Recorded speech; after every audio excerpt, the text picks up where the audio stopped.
The day my brother stole my destiny, everyone expected me to cry. I almost did.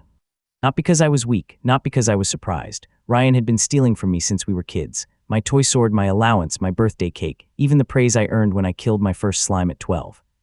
If there was something shiny in my hands, Ryan had already imagined it in his.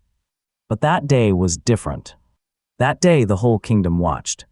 The class selection hall was built like a temple for people who believed destiny was something noble. White stone pillars reached the ceiling. Golden circles glowed on the floor. Hundreds of families sat in the balcony, whispering like hungry birds. Nobles wore expensive coats. Guild scouts held crystal pens. Knights stood along the walls with their helmets polished so bright I could see my own nervous face in them. And in the center of the hall, beneath a floating crown of blue fire, I placed my hand on the selection altar. The crystal woke up. Names of classes spun above me like stars. Swordsman, healer, beast tamer, rune chef, thunder barber. One guy 2 places ahead of me got something called disaster accountant and fainted with happiness, so I tried not to judge. Then all the low-ranked classes vanished. The entire hall went silent. A single golden class descended. Heroes Heir. S rank. The balcony exploded. People screamed, scouts dropped their pens. Some noble auntie actually threw flowers at me and hit a knight in the visor.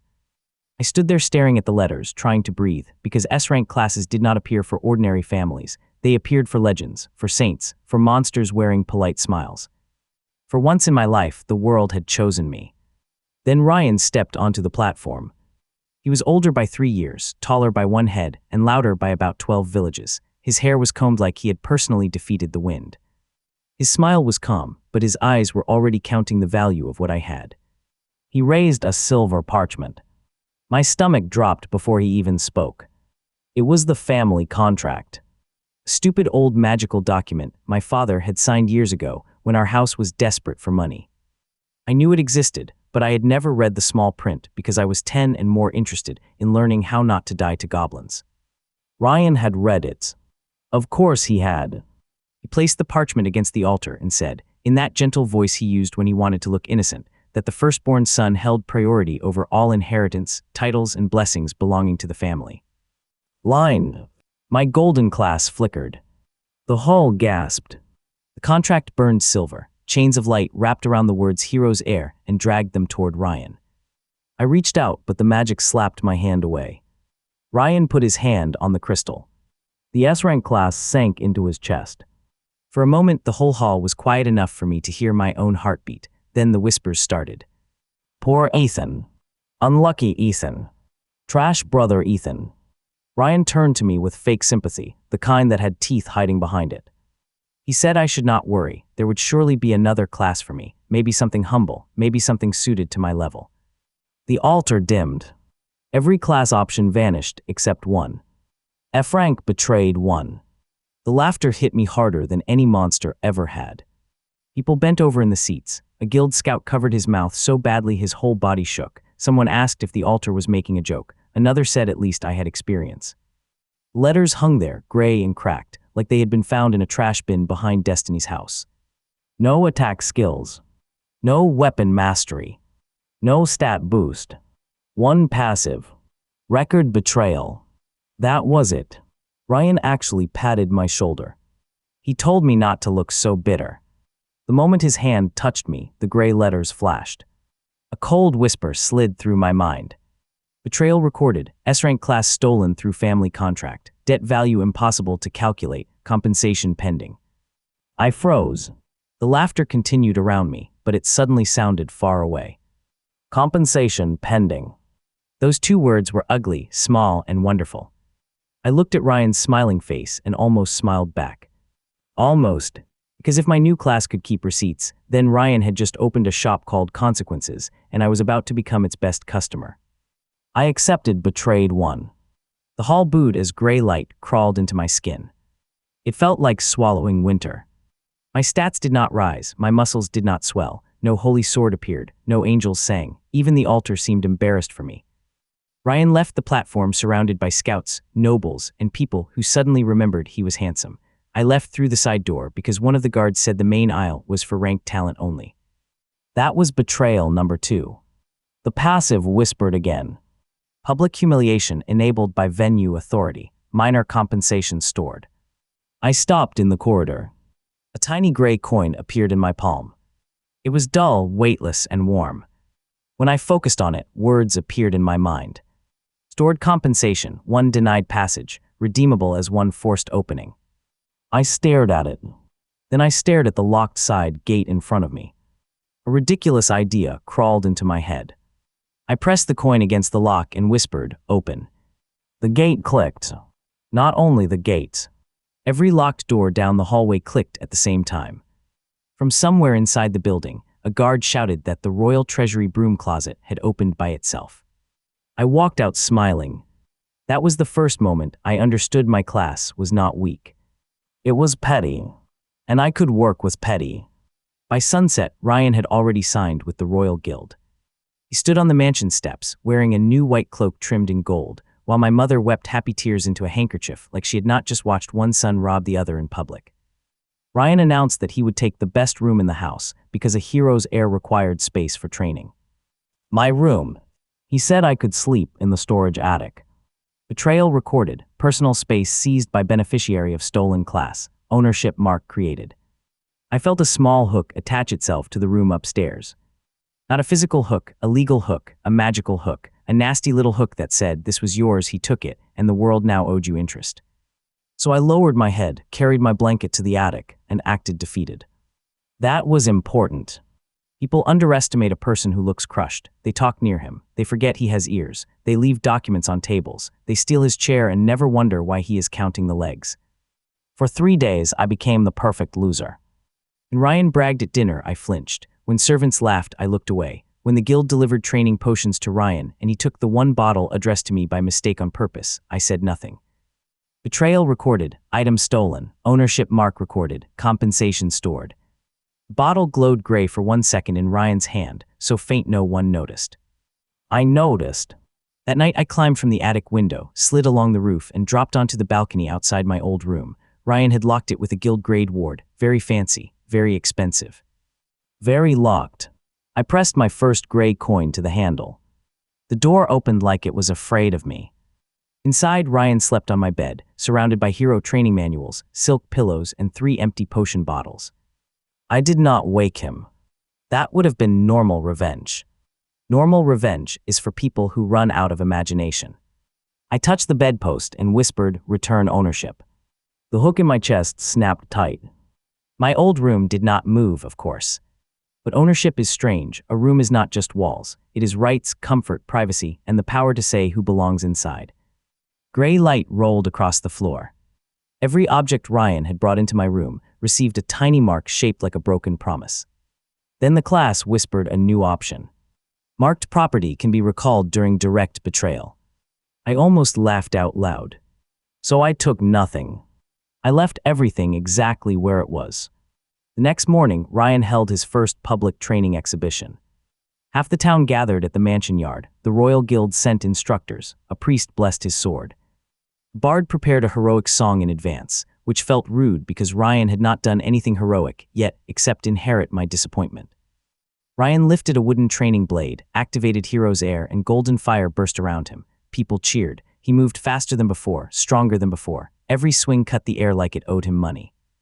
Then he turned toward me. He said I should help him demonstrate basic combat. Everyone laughed because I was still F-rank. No attack skills, no weapon mastery, just me, my attic blanket, and a passive that apparently worked like a magical lawyer with anger issues. I picked up a wooden stick. Ryan whispered that he would go easy. Then he aimed for my face. Betrayal recorded, false promise of restraint, counterskill unlocked, rebound courtesy. My stick moved by itself. Not to attack. To politely return the exact force Ryan had used.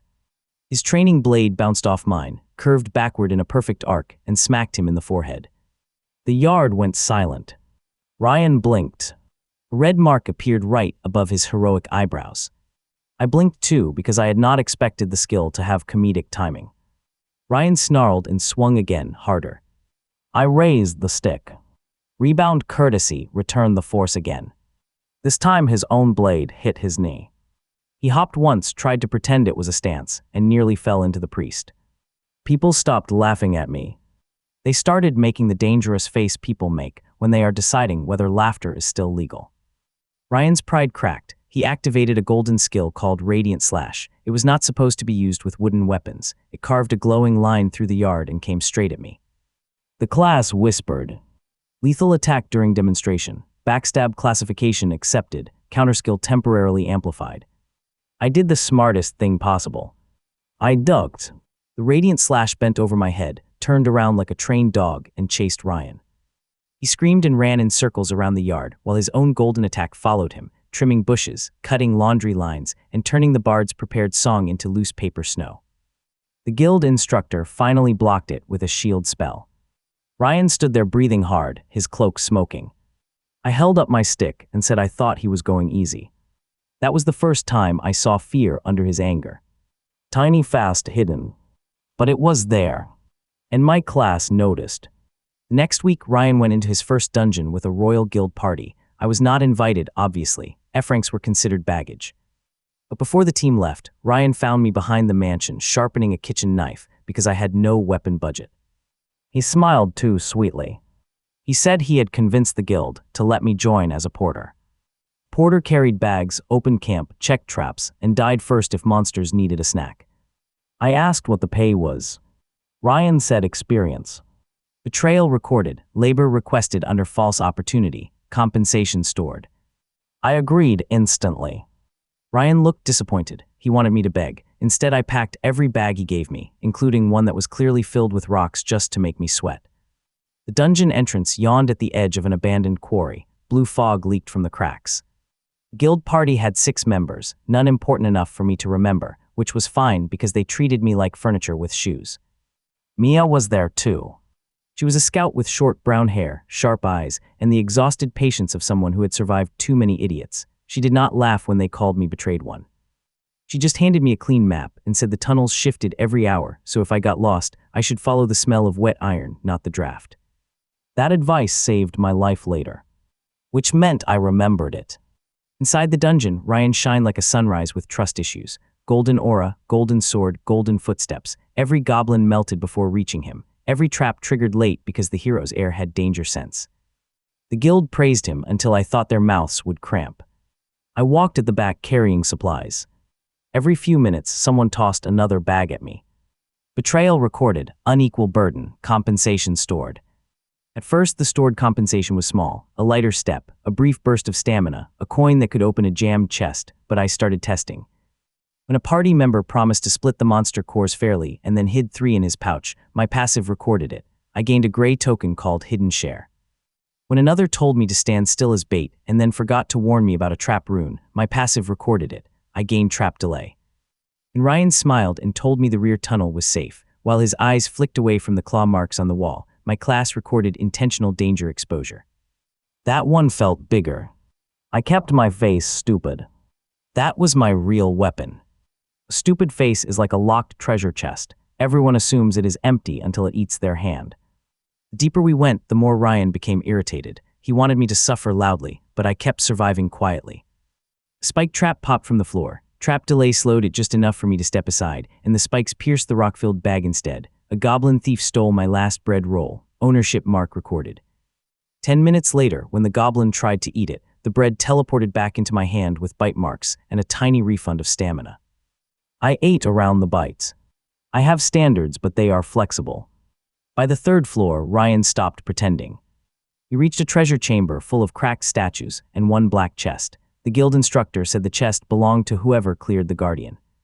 Ryan destroyed the guardian in one flashy attack, then turned to me and ordered me to check the chest for traps. The scout protested. Mia said the chest had death seals. Ryan smiled and said F ranks were useful for something. Betrayal recorded, human shield order, counter condition established. I walked to the chest. Mia took one step forward, but I shook my head. The chest had 3 seals, all pulsing red. I had no disarming skill, no magic, no prayer, but I had a growing list of people treating me unfairly, and apparently unfairness had become my currency. I placed my palm on the first seal and spent Hidden Share. The seal opened because a hidden share means part of the reward belonged to me. I spent labor under false opportunity on the second seal. It opened because unpaid work creates a claim. For the 3rd seal, I used human shield order. The seal hesitated. Then it moved. Not opened. Transferred. Death seal slid off the chest, crawled across the floor like a red worm, and attached itself to Ryan's golden boot. He looked down. I stepped back. The seal exploded. Not enough to kill him, Hero's Heir protected him, but it launched him straight into a statue's lap so hard the statue cracked, and the bard back home probably felt it in his songbook. The guild party stared at me. I opened the chest. Inside was a dagger made of dull black metal, one healing ring, and a pouch of silver monster cores. The instructor coughed and said Ryan had defeated the Guardian, so the loot would be assigned to him for official reasons. Betrayal recorded, reward stolen by authority judgment, debt transferred. Ryan staggered up, furious, but before he could shout, the healing ring rolled out of the chest by itself, bounced twice, and landed at my feet. The instructor froze. I picked it up. A gray mark pulsed on it. Ownership recorded due to trap liability. I slid the ring onto my finger. Ryan demanded it. The ring tightened. Not on my finger. On his throat. A thin gray line appeared around his neck, and he choked for 1 second before the line vanished. The class whispered. That warning issued. I looked at Ryan with the innocent face he had spent years teaching me. I said the ring seemed attached. Mia laughed once. It was quick, like a knife leaving a sleeve. That laugh made the whole dungeon feel warmer.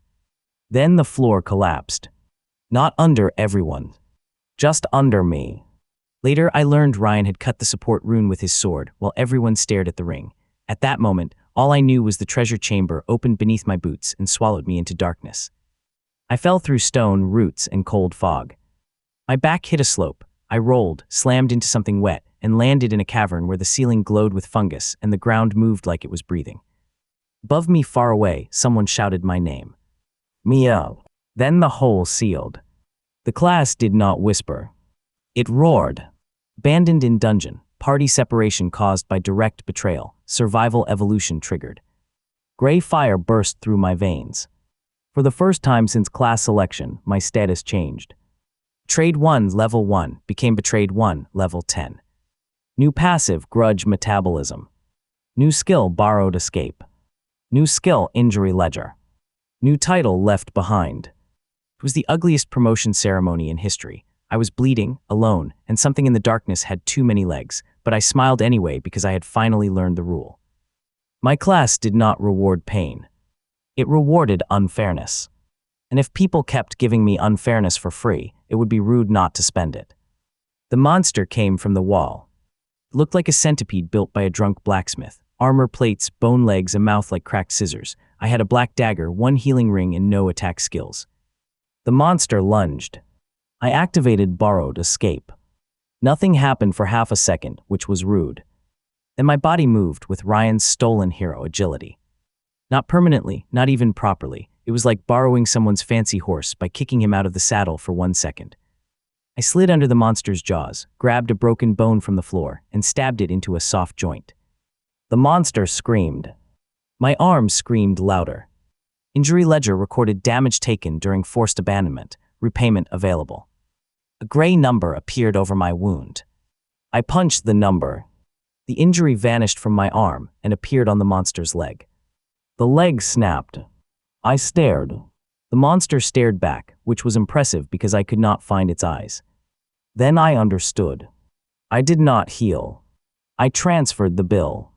The monster attacked again. I let one claw scrape my side, just enough to record it, then shoved the damage back into its mouth, teeth cracked. I laughed, then coughed, then laughed again because apparently my survival strategy was becoming a complaint department with a dagger. The fight lasted 12 brutal minutes. I did not overpower the monster. I audited it. Every bite attempt became a receipt. Every unfair advantage became leverage. When it climbed onto the ceiling, I spent denied passage and forced the ceiling cracks to open. The monster dropped. When it tried to flee through a tunnel too small for me, I spent hidden share and claimed part of the tunnel route. The wall widened just enough for me to follow. Finally, the monster curled around a glowing red core. It was guarding food. I had no right to that core. So I created one.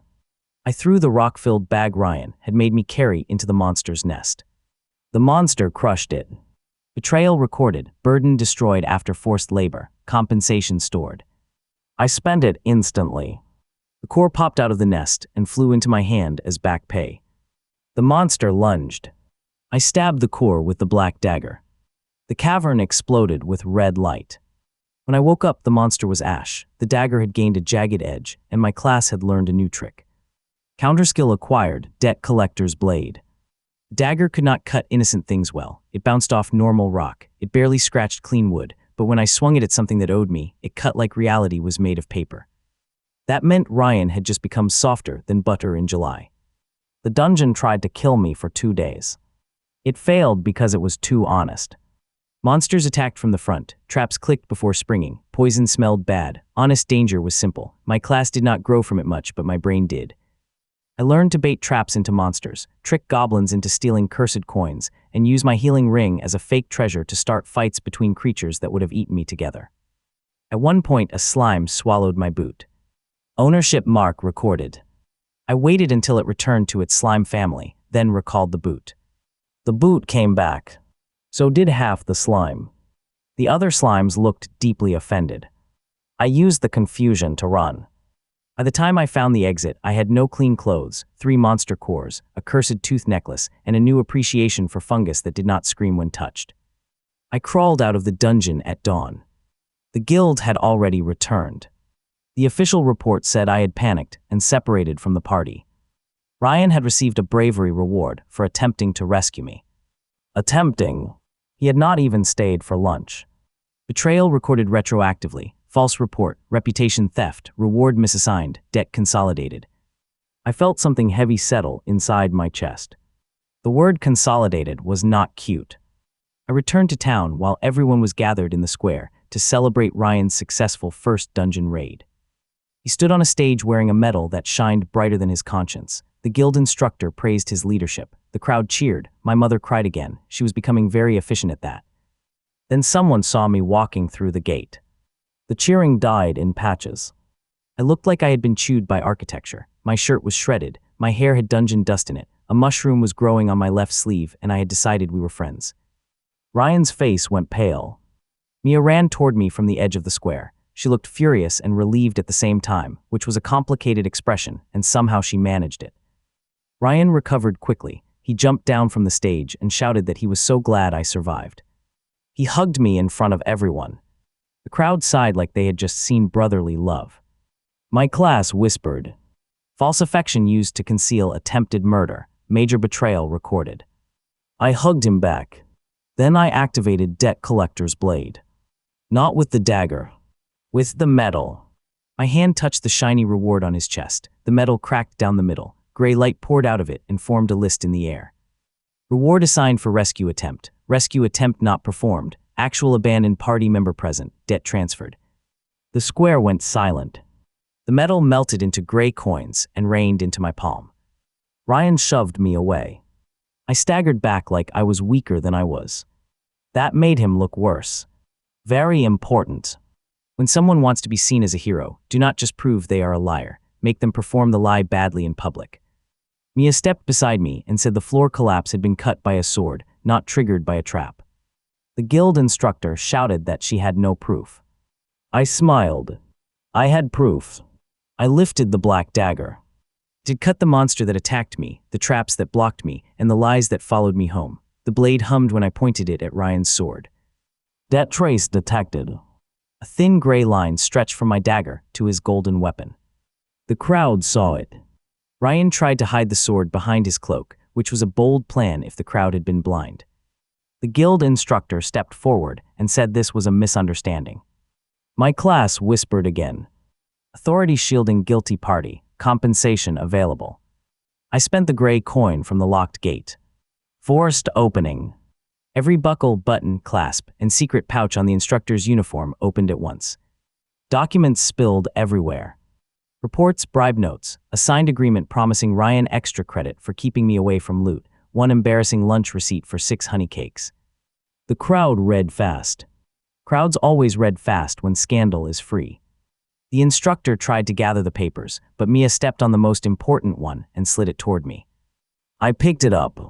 It said the guild had agreed to ignore minor party losses during Ryan's early advancement as long as his hero's heir reputation remained profitable. Minor party losses. That was me. My class pulsed so hard my vision turned gray. Public devaluation of life, authority betrayal confirmed, evolution threshold reached. The cracked F-rank mark on my hand burned. Betrayed one became Avenger. The crowd watched the gray letters above me change. No one laughed this time. Avenger was still not S-rank. It did not shine. It did not play music. But the air around me sharpened. My dagger grew a second edge made of smoke. My healing ring became a black band with tiny silver lines. My stats rose all at once, not like a hero receiving blessings, but like a debt collector kicking down the door of my own body and demanding unpaid strength. New skill, equalizer field. New skill, claim interest. New passive, witness pressure. Ryan took one step back. I took one step forward. The Royal Guild tried to arrest me for disrupting the ceremony. That was their next mistake.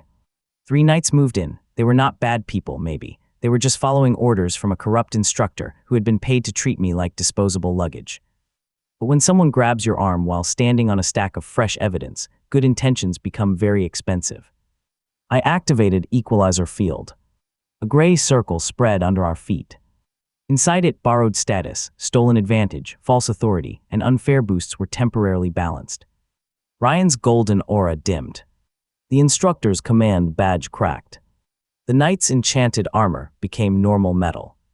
My own strength rose until the field considered things fair. Fair, by the way, is terrifying to people who built their lives on unfair. One knight swung a baton. I caught it.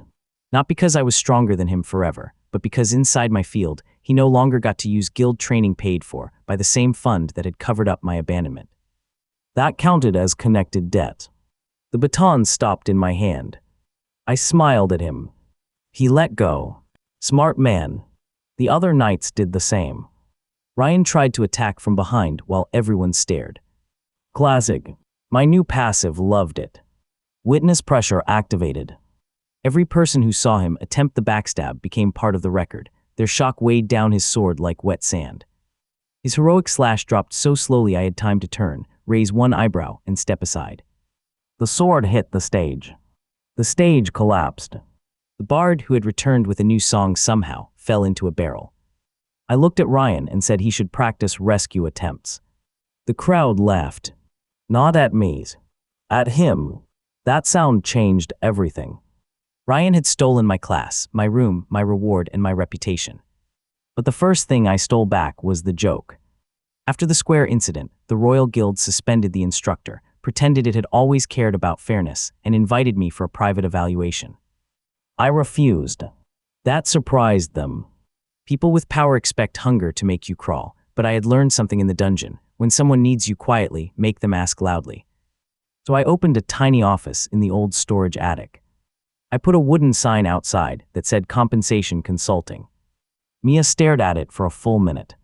Then she said it was the dumbest genius thing she had ever seen. I told her dumb genius was my brand.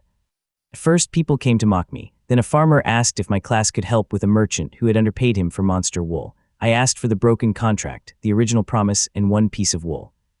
My Avenger class hummed. Broken promise, compensation stored. I spent claim interest. Merchant's coin box appeared in my attic with exactly the missing amount plus 3 copper for emotional seasoning. I sent the box back empty, except for a note that said thank you for using our correction service. The farmer told everyone. By the end of the week, my attic had a line down the stairs. A baker betrayed by a supplier. A student cheated out of a scholarship. A retired guard denied injury pay. I could not fix everything, but I could fix enough to become annoying.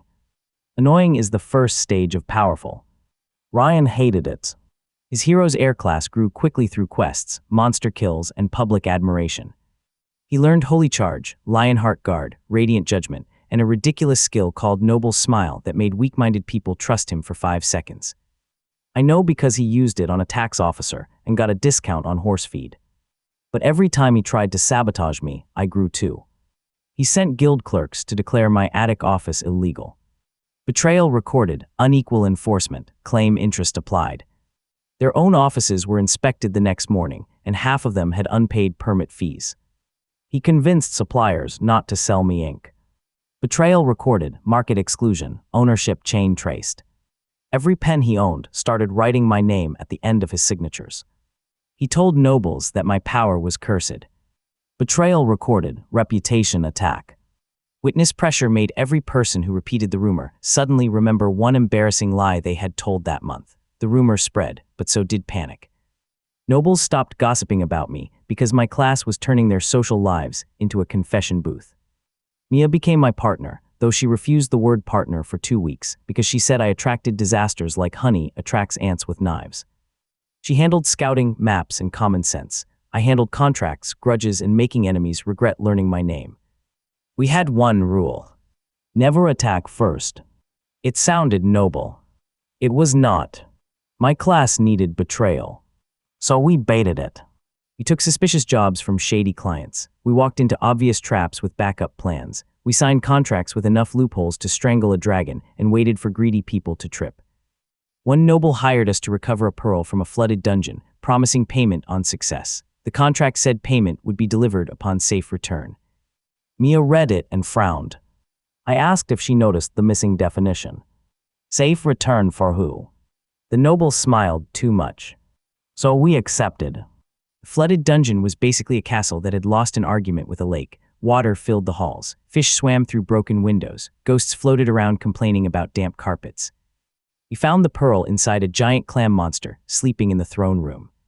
Mia wanted to sneak in, cut the pearl loose, and leave quietly. That was reasonable. I am not against reasonable. I just prefer reasonable with fireworks. I placed the noble's contract on the floor near the monster and shouted that we had recovered the pearl. The clam woke up. Mia looked at me like she was considering whether pushing me into its mouth counted as teamwork. The clam opened wide, revealing rows of crystal teeth. I grabbed the pearl and activated borrowed escape, still only a burst, but better now. I shot backward through the water as the clam snapped shut on the contract instead. The magical paper tore. Broken contract caused by hired danger, employer liability triggered. Far away, back in town, the noble probably felt his bank account develop a headache. But the best part was the clause about safe return. When the contract broke, my class interpreted the dungeon itself as unsafe because the employer had knowingly sent us into a death trap. Compensation required safe return. A gray door appeared in the water. Mia and I stepped through it and landed in the noble's dining room, soaking wet, holding the pearl and dragging 3 confused fish with us. The noble screamed. I handed him the pearl. Then his own contract forced him to pay us triple because he had not provided a safe return route. Mia took one of the fish home. She named it Nothing because I was not allowed to increase the important cast with a carp. By then, my reputation had become strange. Some people called me a hero for the cheated. Some called me a walking lawsuit. One newspaper called me the Gray Menace, which I liked until Mia said it sounded like a mold problem. Ryan kept climbing too. He cleared dungeons, posed on balconies, gained noble sponsors, and entered the Royal Succession Tournament, where rising classes competed for official ranks. The winner received a royal relic and the right to lead the capital's defense forces for 1 year. Ryan wanted it badly. I wanted him to want it badly. Because desperate people overreach. And when Ryan overreached, my class ate better than a dragon at a sheep festival. The tournament announced open qualification. Anyone with a combat class could enter. Avenger counted. Barely. The registration clerk looked at my gray class mark, looked at me, and asked if I was entering as a joke. Betrayal recorded, official discouragement, minor compensation stored. I asked him to repeat that on the record. He let me enter. Smart clerk. The tournament was built around public duels, dungeon races, strategy trials, and one absurd event called Heroic Presentation, where contestants had to impress nobles by looking inspiring while standing on a moving platform surrounded by fireworks. Ryan was favored to win. I was ranked last. The betting board put my odds so low that 1 copper on me could buy a house if I won. So I bet 1 copper on myself. Mia bet 2 and called it retirement planning. The first round was a duel against a massive axe fighter with a B-rank class and arms like barrels full of anger. He told me to surrender before I embarrassed myself. I asked if that was a promise. He said yes, if I surrendered, he would not hurt me. Then the match began and he immediately threw his axe at my head. Broken promise, counterskill unlocked for match duration, shameful return. The axe stopped an inch from my nose, turned around, and flew back handle first. It hit him in the stomach. He folded around it like laundry. The crowd gasped. I bowed politely. Ryan watched from the royal seats with his jaw tight. The second round was a maze race. Contestants had to reach the center tower first while avoiding traps. The organizers gave everyone maps. Except mine. My map had been replaced with a drawing of a sad potato.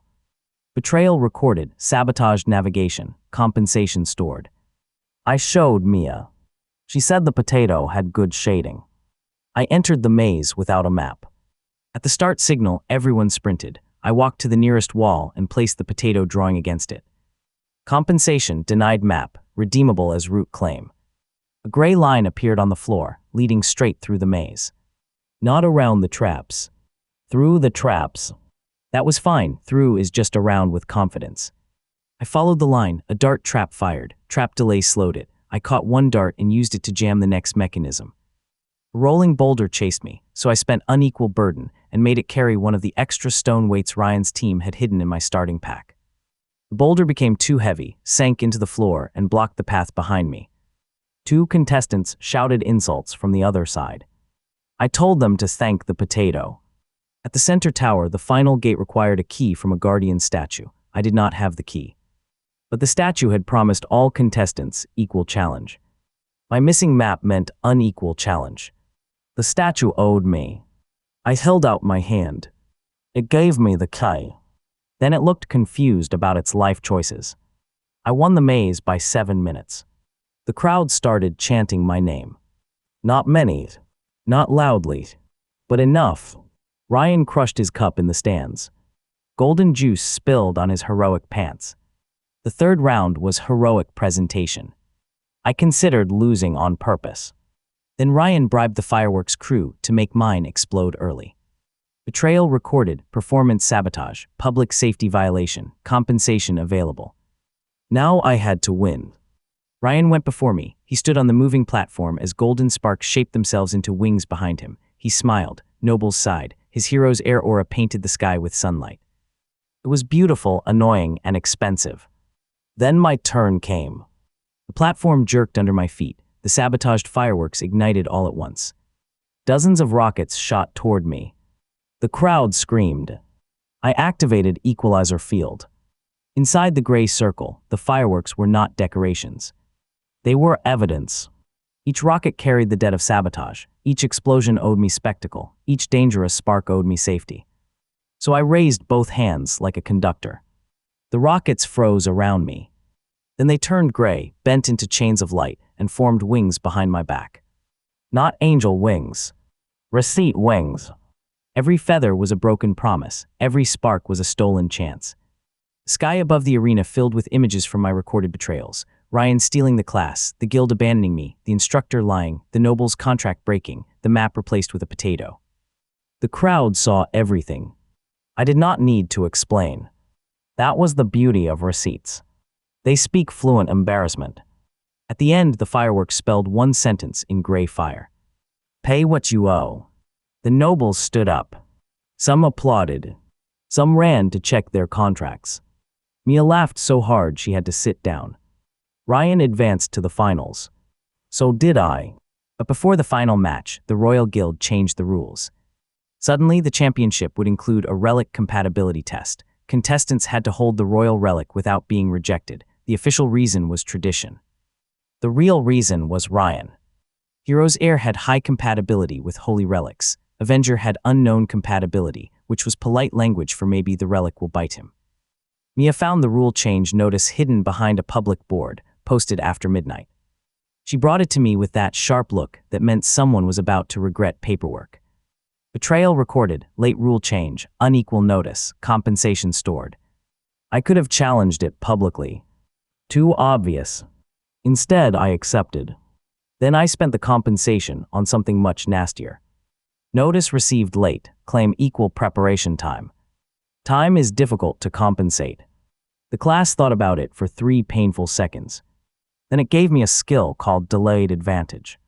For every hour of notice Ryan had received that I had not, I could delay one advantage he activated in the final by 1 heartbeat. The guild had given him 6 hours. 6 heartbeats. In a normal duel, that was nothing. In a ridiculous anime duel where people shouted skill names and moved faster than taxes, 6 heartbeats was murder wearing a tiny hat. The finals arrived under storm clouds. The arena was packed. Nobles, guilds, soldiers, merchants, students, even people who had previously laughed at me now leaned forward with greedy eyes. They did not all love me. Love is hard. Curiosity is cheaper. Ryan entered from the Golden Gate. Trumpets played. His white cloak billowed despite there being no wind, which meant someone had paid for a cloak mage. His sword shone with holy light. The hero's air mark burned on his hand.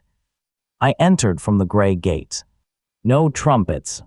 My cloak was dark, repaired badly, and still had one stubborn dungeon stain shaped like a screaming chicken. I carried the black dagger at my hip and wore the healing ring on my finger. Mia stood near the edge of the arena with her arms crossed. She had placed 3 bets on me, using fake names that were not important enough to mention. The king sat above us behind a crystal barrier. Beside him rested the royal relic, a crown-shaped blade said to judge the hearts of those who touched it. He announced that the final would be simple. First, relic compatibility. Second, duel until surrender. Ryan went first. He touched the relic. Golden light erupted. The crowd roared. The relic accepted him, of course. Hero's air was made for that kind of drama. Then I touched it. The relic turned cold. Violent pressure slammed into my bones. Holy light crawled over my skin like angry insects. The crowd held its breath. The relic did not like me. Fair. I did not like it either. It showed me visions of judgment, heroes kneeling, villains burning, kings raising swords. 1,000 years of clean, shiny stories where betrayal was something wicked people did before being defeated by someone with better hair. The relic tried to reject me. My class whispered. Holy relic denies valid claimant due to stolen class history. Judgment bias detected. I almost laughed. Even the relic had picked Ryan because of the class he stole from me. That counted. I pressed my fingers tighter around the handle. Betrayal recorded. The relic shuddered. Gray cracks spread through its golden light. I did not force it to accept me. I did something worse. I asked it a question. If judgment belongs to heroes, what happens when the hero is the thief? The arena went silent. The relic pulsed. It had no mouth, but I felt it hesitate. Ancient magic hates loopholes because ancient magic is usually written by people who think no one will read carefully. My Avenger class pushed the record into the relic. Class stolen. Reward stolen. Life endangered. Truth buried. The relic's golden light dimmed to gray. Then it accepted me halfway. Not full compatibility. Shared claim. Royal judges panicked. Shared claim had not happened in recorded history. One judge shouted that the test was invalid. Another shouted that history was currently happening and maybe he should write it down. Ryan's face twisted. He accused me of corrupting the relic. Betrayal recorded. False accusation in front of authority. Witness pressure charged. The duel began. Ryan attacked before the starting bell finished ringing. Backstab classification accepted. His holy charge delayed by 1 heartbeat. That was my first stored heartbeat. His body lunged, but the golden aura activated late. For one tiny moment, he was just Ryan, angry and overextended. I stepped inside his reach and tapped his wrist with 2 fingers. Injury ledger marked future damage location. Then his aura exploded and blasted me backward. I rolled, dug my dagger into the ground, and stopped inches from the arena wall. The crowd screamed. Ryan did not wait. Radiant judgment. Delayed by 1 heartbeat. Second heartbeat. Giant golden sword above him formed late. I threw a gray coin into the air, spent public humiliation, and forced the arena lights to open every shadow beneath me. I slipped into one shadow and came out beside a broken flagpole. Radiant judgment struck my old position and carved a crater. Ryan shouted that I could only run. I pointed at his wrist. The tap I placed earlier bloomed into gray lines. Claim interest. Every attack he made using the stolen class added interest to the original theft. The more he fought, the more he owed. Ryan realized it 1 second too late. He lowered his sword. Smart. Then he smiled and activated Noble Smile. Delayed by 1 heartbeat. Third heartbeat. For one moment the charm failed to cover his expression, and the whole arena saw the hatred underneath. Witness pressure slammed down. The charm cracked before reaching the crowd. People recoiled, some looked sick. They had cheered a hero and seen a thief peeking out from the costume. Ryan's golden aura flickered. He panicked. Lionheart guards. Delayed by 1 heartbeat. 4th heartbeat. I threw the black dagger. Normally it would bounce off his holy defense, but defense arrived late, and Ryan owed me more than enough. Debt collector's blade sliced his cloak pin in half. The expensive white cloak flew away like a surrender flag with commitment issues. The crowd laughed. Ryan screamed. He finally stopped pretending to be noble. He used a skill he was not supposed to reveal. Hero's inheritance. Golden armor wrapped around his body. A phantom crown appeared above his head. His stats surged so hard the arena floor cracked. The stolen class was trying to prove it belonged to him by crushing me with raw power. My class whispered, quieter than ever. Core theft resonance detected. Evolution threshold approaching. Survive. That was all. Survive. Ryan vanished. His punch hit my stomach before I could move. The world folded. I flew across the arena, smashed through a barrier, and landed in the dust. My healing ring flared, but the damage was too much. I tasted blood. Mia shouted my name. Ryan walked toward me slowly, golden armor shining, face ugly with victory. He said this was the difference between an S rank and trash. The crowd was quiet. They had seen my tricks, they had seen my clever counters, but now they saw the old truth everyone trusted. Power wins. A stolen sword still cuts. I pushed myself up on 1 elbow. My ribs screamed. Injury ledger shook with more damage than it could transfer. Ryan raised his sword. He said I should have stayed in the attic. That hurt more than the punch. Not because it was clever. Because part of me remembered wanting the attic to be enough. A small place where no one expected anything from me. A low ceiling, a thin blanket, a life where I could survive by shrinking. Then I looked at the crowd. At the farmers, students, guards, cheated workers, all the people who had come to my attic with broken contracts and quiet anger. They were watching me like my standing up might prove something for them too. That was dangerous. Hope is heavy when people hand it to you. But betrayal had made me strong. Trust could make me smarter. I smiled through the blood. Then I activated the healing ring. Ryan laughed because healing would not save me. He was right. So I did not heal myself. I used the ring's ownership mark, the one created in the treasure chamber when Ryan stole my reward. Debt transferred. The ring pulsed. Every injury Ryan had caused me in the final connected to the unpaid debt from the stolen loot, the abandoned dungeon, the stolen class, the stolen room, the stolen reward. A chain of gray light wrapped around his golden armor. Ryan's eyes widened. I whispered the one word my class loved most. Collect. The injuries did not vanish from me. That would have been too easy. Instead, they became shared. Every broken rib echoed into his armor. Every bruise bloomed under his golden plates. Every cut appeared as a thin gray line across his skin. Hero's inheritance tried to block it. But stolen power cannot block the bill for being stolen.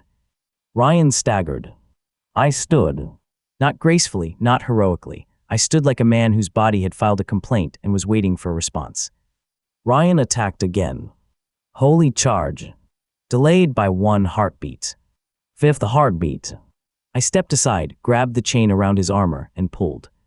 Not with strength. With ownership. The hero's air class had been mine first.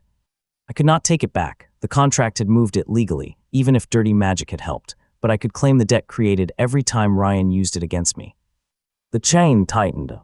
His armor cracked. The golden aura leaked into the air, and my Avenger mark drank the gray edges around it.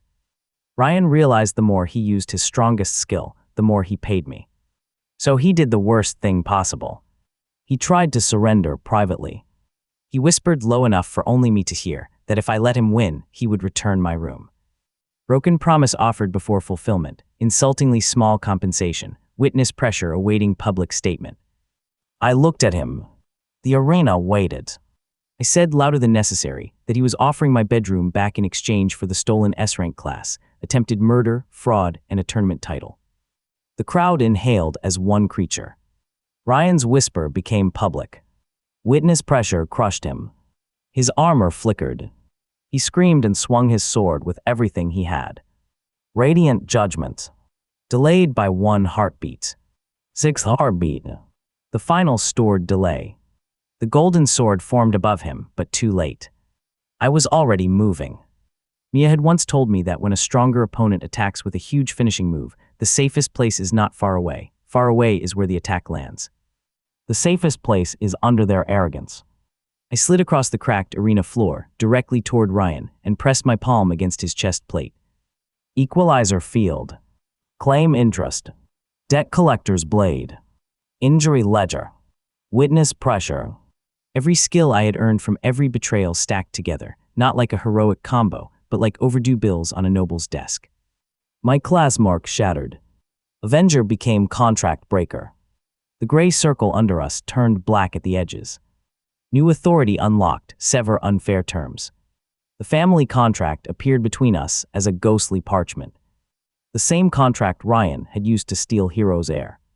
Its silver chains still wrapped around the golden class inside him. For months, I had thought the contract was unbreakable because it was legal. But Contract Breaker did not care whether something was legal. It cared whether the terms were fair. And the terms were disgusting. I grabbed the ghostly parchment. Ryan grabbed my wrist. He begged now, actually begged. He said we were brothers. He said family should forgive. He said our father had wanted him to lead. Betrayal recorded, emotional manipulation after theft, no compensation accepted.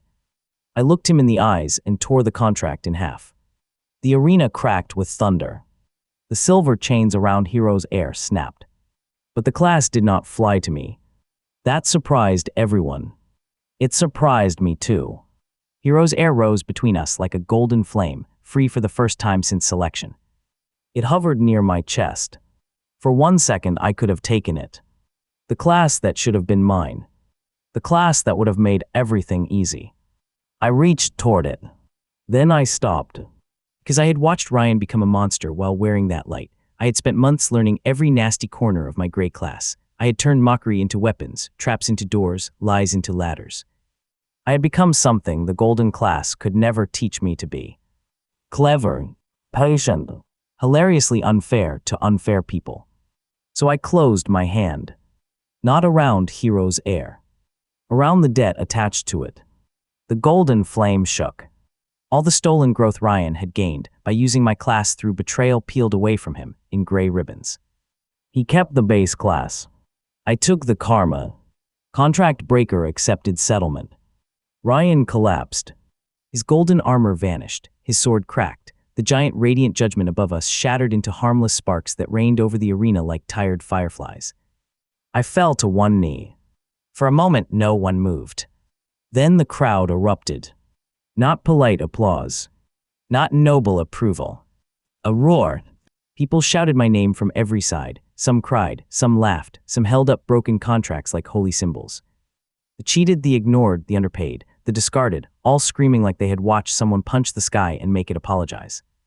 Ryan lay in the dust, still breathing, still conscious, staring at me with hate and disbelief. The king stood. The royal relic shook on its pedestal. Then it flew toward me. I nearly dodged because my relationship with gifts had become complicated. The crown-shaped blade stopped in front of my face. Its golden light was different now, threaded with gray. The relic had judged the hero, judged the victim, judged the contract, and apparently decided the world needed someone more annoying than holy. Shared claim resolved. Relic title offered, keeper of balance. I almost accepted. Then my class whispered. Warning, title contains service obligation to crown. I lowered my hand. The whole arena watched. The king watched harder.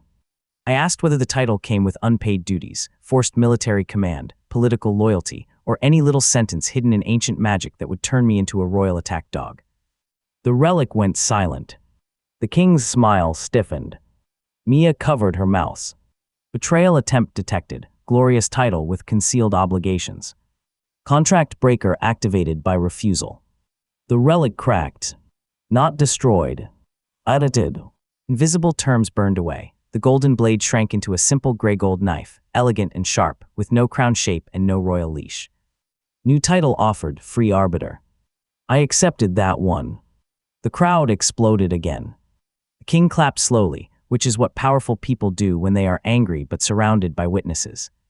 The tournament ended with me declared champion because there were only so many rules left unbroken, and all of them pointed at me. Ryan was removed from the arena by healers. Mia found me under the stands an hour later, sitting on a crate, shaking from pain and adrenaline, trying to eat a victory pastry without dropping crumbs into my bandages. She asked if I was happy. I said I was hungry. She handed me another pastry. That was close enough. For 2 weeks, everything changed too fast. The guild offered me a senior position. I refused until they paid compensation to every porter injured under their illegal minor loss policy. They tried to negotiate. Contract breaker made the negotiation table collapse every time someone lied. By the third collapse, they agreed. Nobles sent gifts.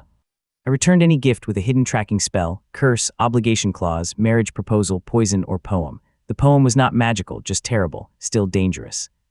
People lined up outside my attic office again, except now the line went into the street. I had to move to a bigger building because the stairs filed a complaint by breaking under a merchant. Mia chose the new place, a former debt house near the market, all stone walls and ugly windows. Perfect. We turned it into a compensation hall. No grand banners, no golden statues, just desks, record shelves, training rooms, and a front sign that said bring proof or bring snacks. I was joking about the snacks. People brought snacks anyway. 3 days after we opened the compensation hall, the academy invited me to speak at its annual class evaluation festival. Invited is a generous word. The invitation was written on thick paper with gold trim, but the message was basically this: please come stand on a stage so our students can see what happens when destiny gives up. Mia read it twice and asked if the academy wanted me to give a lecture or become a cautionary statue. I said both sounded like paid work. The academy had a famous testing ground called the Merit Labyrinth, which was a maze built to measure young adventurers before guild recruitment. Every year, students entered with their fresh classes and tried to earn medals. Attack classes broke monsters, support classes healed wounded dolls, crafting classes built bridges. Everyone received a score, and the best scores received guild sponsorships. Low-rank classes usually received a pat on the shoulder and a pamphlet about safe careers. This year, because my tournament victory had embarrassed half the capital and upset several traditional people with expensive hats, the academy wanted to prove my success was a fluke. So they created a special exhibition round. 1 F-rank champion versus the Merit Labyrinth. No allies. No outside items. No damage skills allowed. That last rule made the crowd laugh before I even arrived. I stood at the entrance wearing my patched coat, my healing ring, and the gray gold relic tucked at my belt. Students filled the stands. Guild scouts waited with score crystals. Instructors smiled the way adults smile when they have already decided a young person should fail for educational reasons. The head instructor announced that the exhibition would teach humility. I asked whose. The smile weakened. Contract breakers stirred. The labyrinth gate opened.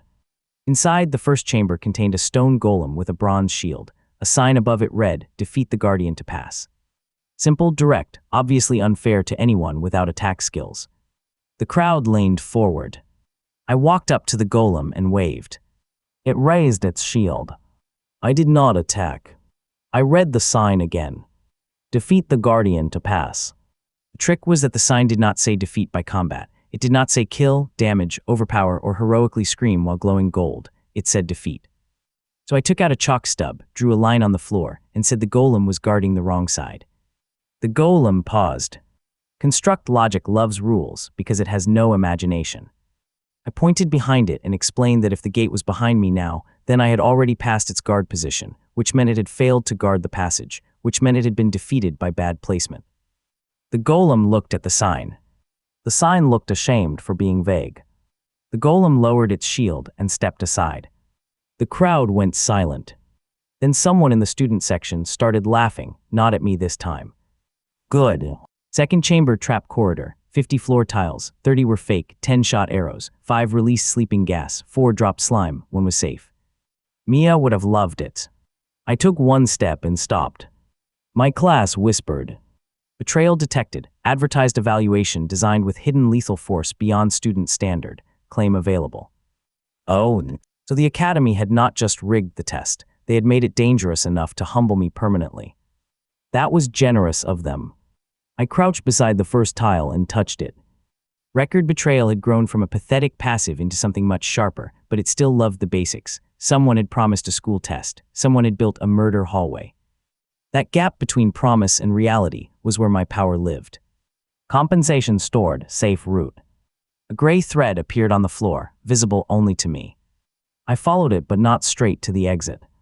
Straight paths are for people with no audience. I stepped on a gas tile on purpose. The trap fired.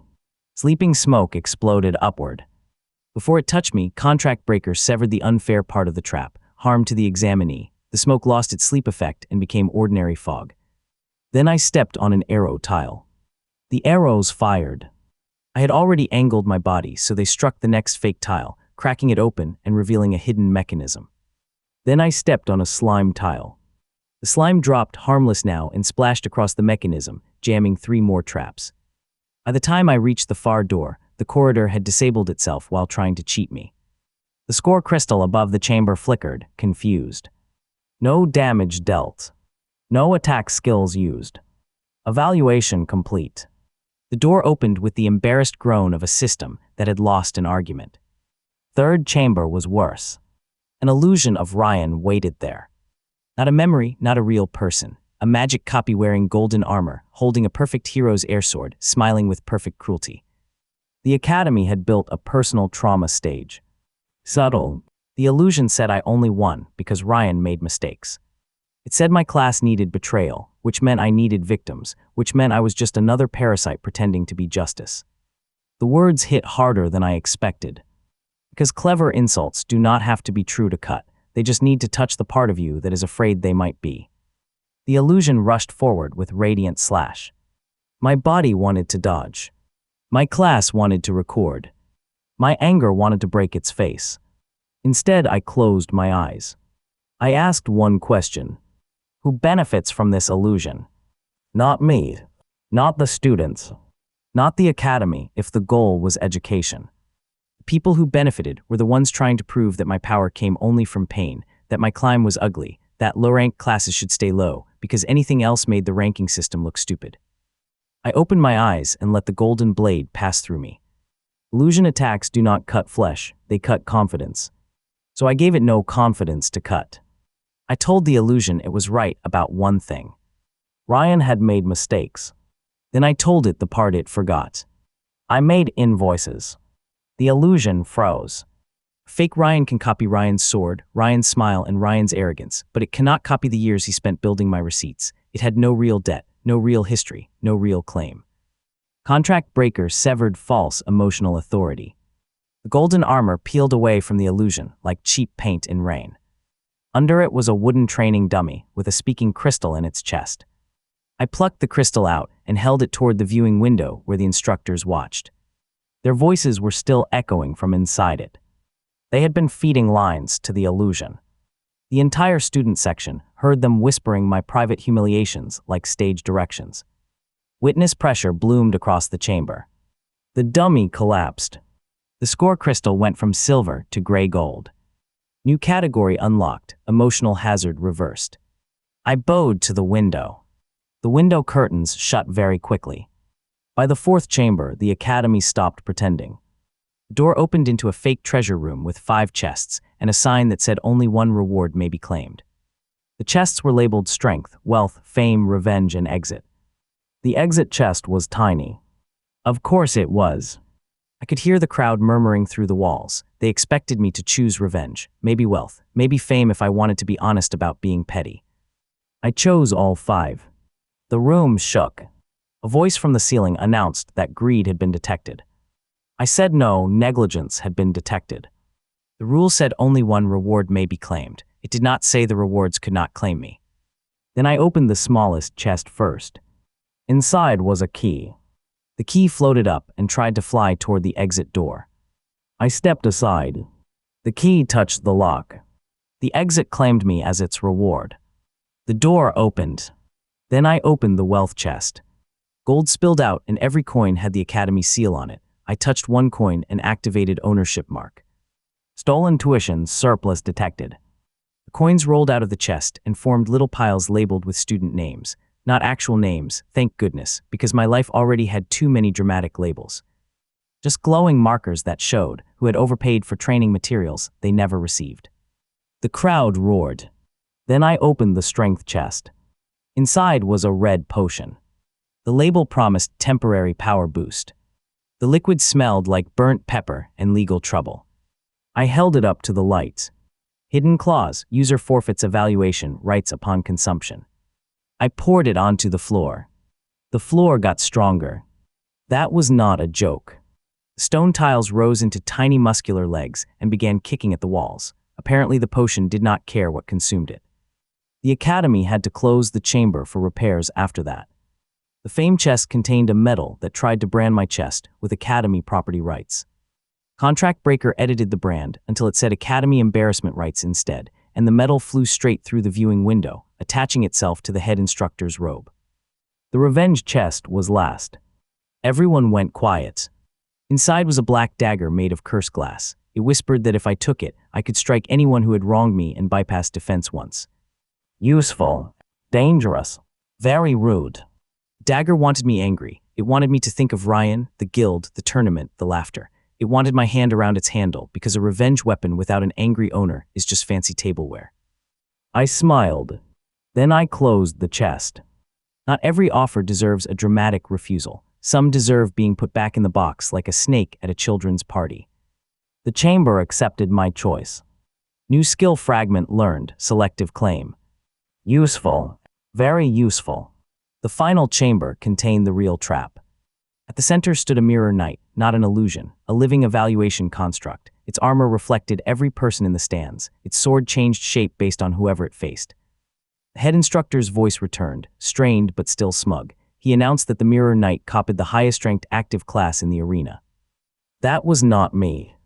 That was a visiting noble student with an A-rank flame duelist class, sitting in the front row and enjoying my failure in advance.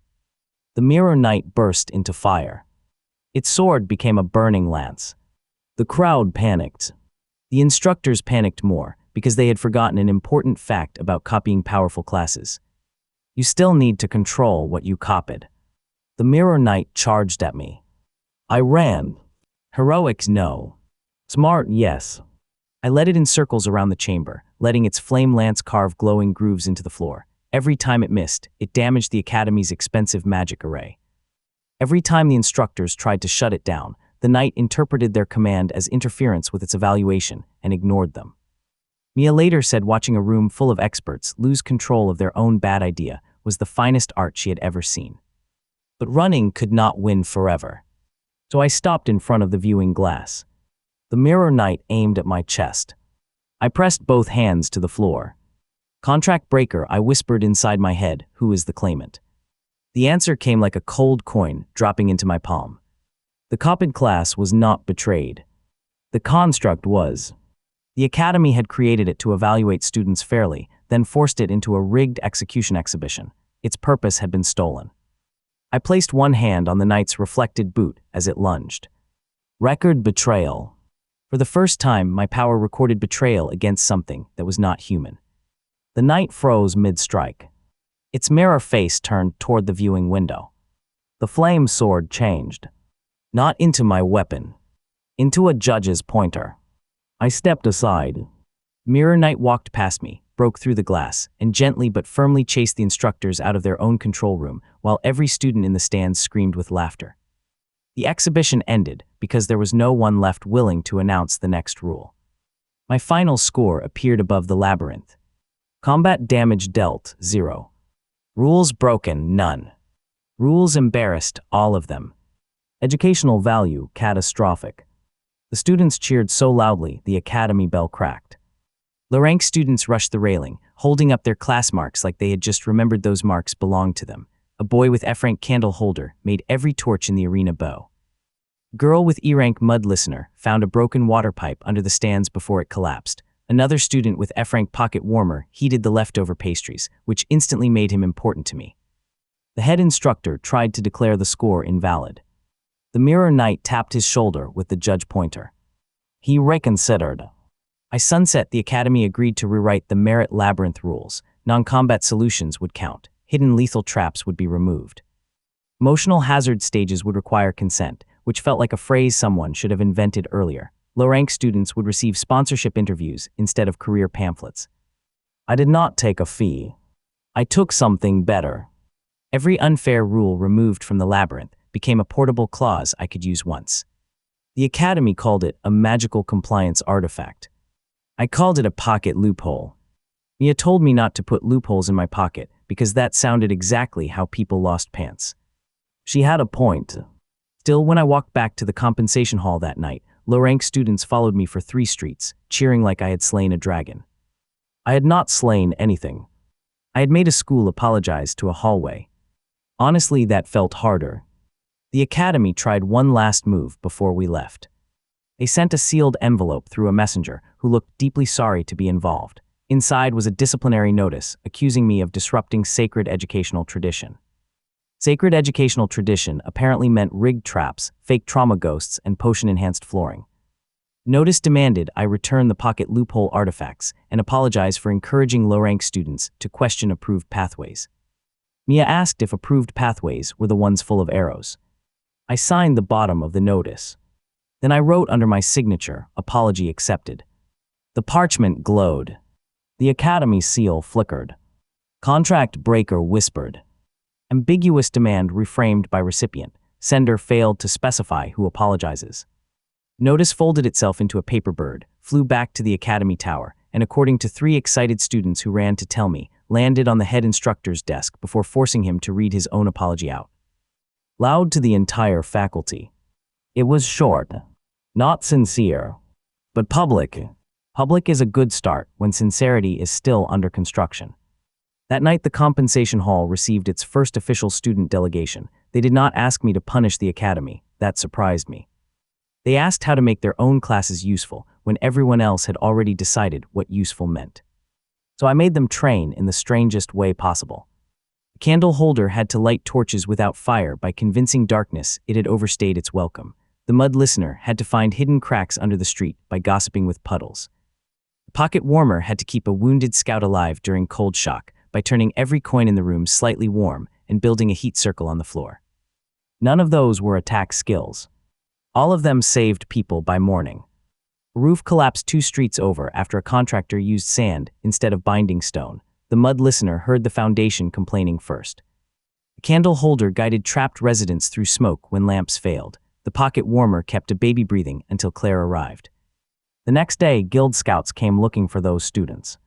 Not because their ranks had changed. Because witnesses had.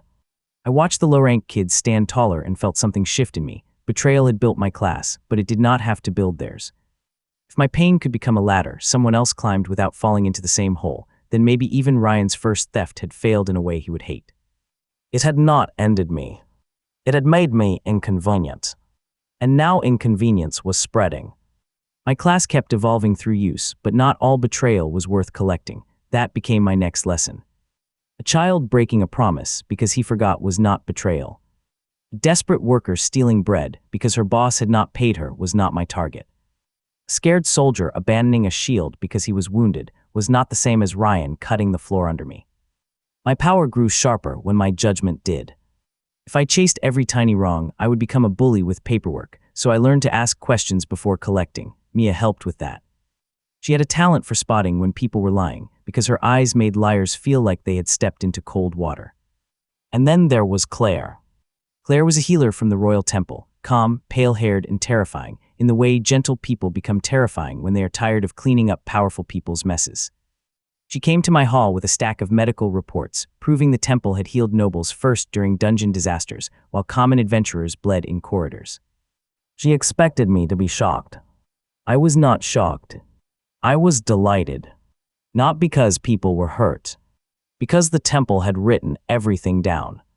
Villains with good filing habits are my favorite kind. Claire became our healer and record keeper after I helped expose the temple's priority fraud. She did not fight often, but she could heal a stab wound while explaining exactly why the person who caused it was morally bankrupt. That is a rare skill. With Mia scouting, Claire documenting, and me collecting consequences, our little hall became a problem the capital could not ignore. Ryan disappeared from public view. The official story said he was recovering. Mia's scout said he was training in private with the remaining Heroes Air class, weaker than before but still dangerous. He blamed me for everything, which was funny because for once he was partially correct. But Ryan was not my biggest problem anymore. Victor was. Victor led the top noble guild in the capital. He had a smooth voice, silver armor, and the kind of smile that made you check whether your pockets had signed themselves away. His class was A-rank Oath Baron, a contract-based command class that strengthened anyone bound under his guild agreements. On paper, he was lawful. In practice, he was a spider wearing a medal. Victor controlled half the adventurers in the capital through oaths disguised as sponsorship deals. Young fighters signed for equipment, training, and housing, then discovered the guild owned their loot, their schedule, their injury claims, and in one memorable clause, their heroic death rights. Heroic death rights meant if they died, Victor could use their story in advertisements. I read that clause twice because the first time my brain refused to believe it had been printed by a living person. Claire placed 23 contracts on my desk. Mia placed a map of Victor's guild headquarters beside them. I placed a pastry in my mouth because strategy requires fuel. Victor invited me to dinner before I could attack him. That meant he was smart. I went because I enjoy free food from enemies. Mia came as my guard. Claire came because she said someone had to stop me from accepting suspicious soup. Victor's dining hall was all marble, candles, and servants who looked trained not to overhear crimes. He welcomed us warmly and said the capital had room for both our organizations. I said his appetizer had a binding herb in it. Claire had already switched my plate with Victor's. Victor did not blink. He simply did not eat. I respected that. A little. He offered partnership. If I joined his guild as an internal auditor, he would give me rank, money, protection, and access to his contracts. It sounded wonderful. That was how I knew it was bait. I asked for the written offer. He gave it to me. The parchment was beautiful. The terms were generous. The hidden oath was buried in the spacing between two lines, written in magic ink visible only when someone with contract skills touched it. Unfortunately for Victor, my class touched unfair terms the way a hungry dog touches unattended meat. Betrayal attempt recorded. Partnership offer contains concealed subordination oath. Countermeasure available. I did not reveal it immediately. That would waste the dinner. Instead, I signed. Mia kicked me under the table. Claire inhaled like she was about to heal my brain. Victor smiled. The hidden oath activated and tried to wrap around my class mark. Contract breaker yawned. Several unfair terms. The oath snapped. But I kept the visible benefits. Because Victor had written the offer as one document and hidden the rotten part inside it, my class removed the rotten part, leaving the generous part legally intact. A gold key appeared in my hand. Access to his contract archive. A guild badge appeared on my chest. Auditor rank. A monthly salary mark burned onto the parchment. Mia stared at me. Claire stared at Victor. Victor stared at the empty space where his victory had been.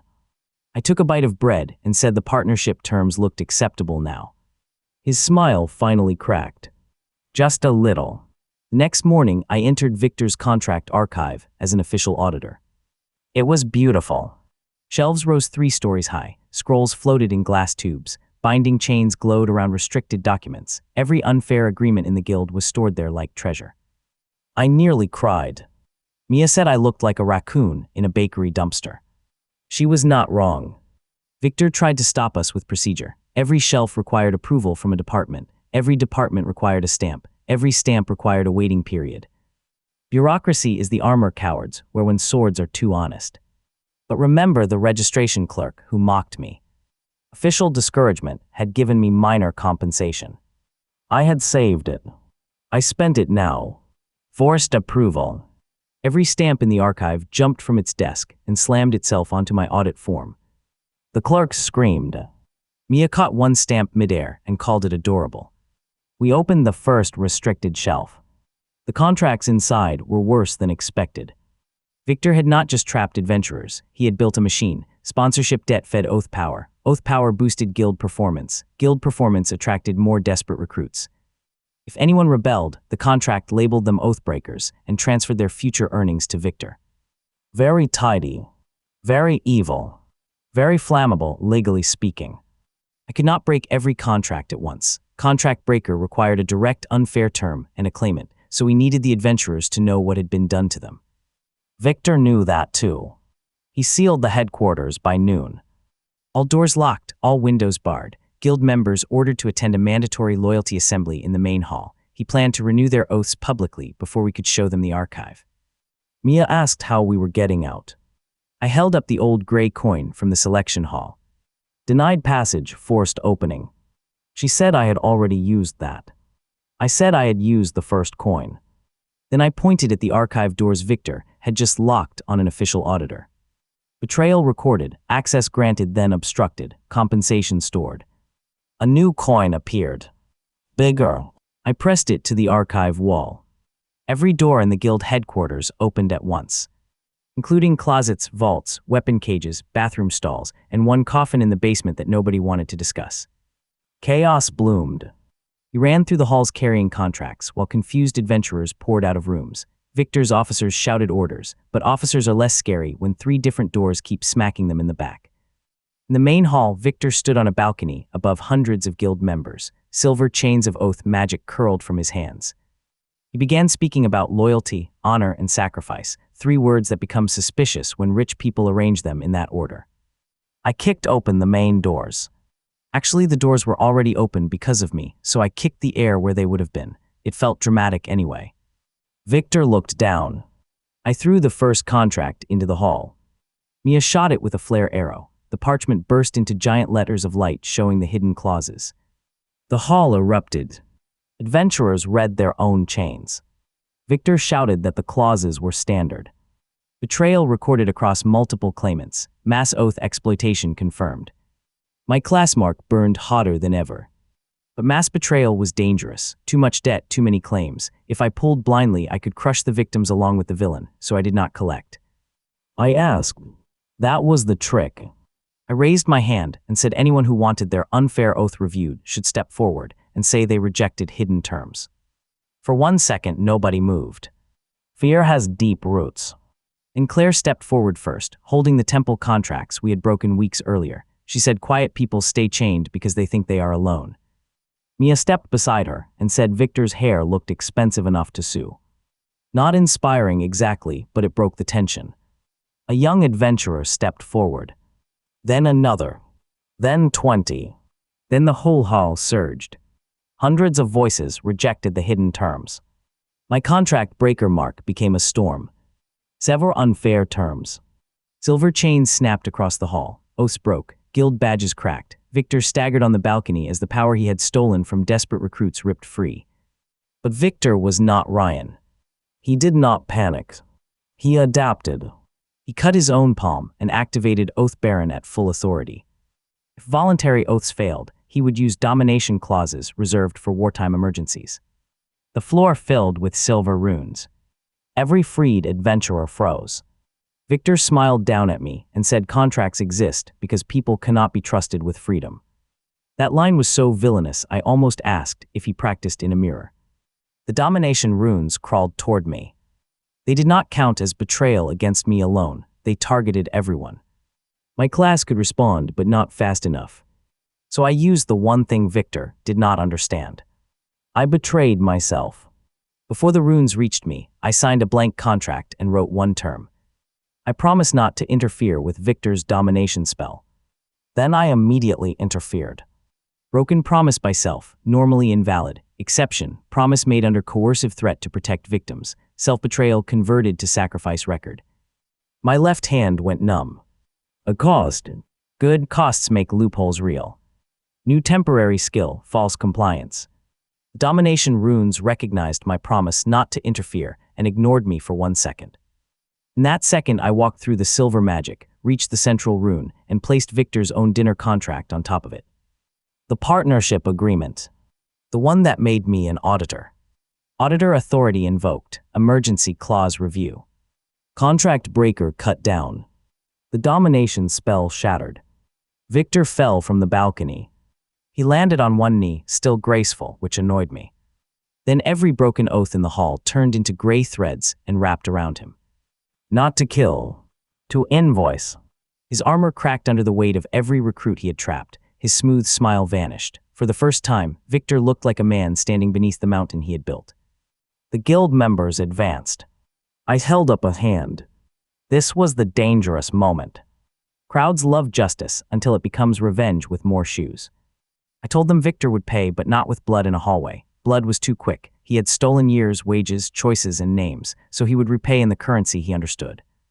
Contracts. He stripped his guild authority and rewrote the organization under claimant ownership. Every adventurer received a share based on stolen wages and forced service. Victor kept one room, one desk, one chair, and a job reviewing complaints under Claire's supervision. Claire enjoyed that more than she admitted. Victor signed because contract breaker left him no fair reason not to. My class evolved again that night. Not in a flash of battle. Not with thunder. It happened while I sat alone in the archive, surrounded by broken chains, rubbing feeling back into my numb hand. Contract breaker became Karma King. The words appeared above my palm in gray and gold. For a long time, I did not move. King. I hated it immediately. Kings sit on thrones. Kings collect taxes. Kings become the kind of people whose statues birds use aggressively. But the class explained itself. Karma King did not mean ruler of people. It meant ruler of consequence. New authority, karmic court. New passive, balanced scale. New skill, debt dominion. New limitation, judgment must include claimant, evidence, intent, and proportional payment. I smiled at that last part. A limitation is just a rule honest enough to introduce itself. Karma King did not make me unstoppable. It made me responsible, which was honestly more frightening. I learned that the next morning, when the compensation hall received 112 claims before breakfast. People heard the word king and assumed I could fix their lives by pointing dramatically. A fisherman wanted me to punish the river for stealing his net. A baker wanted compensation from yeast because his bread had not risen. A noble wanted me to arrest the concept of gossip. I considered that last one for personal reasons, but balanced scale refused to open.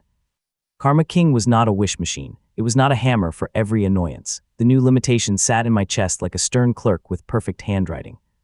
Claimant, evidence, intent, proportional payment. Without those 4 pieces, my power did nothing except make me feel judged, which was impressive because I was technically the judge. The first real test came at noon.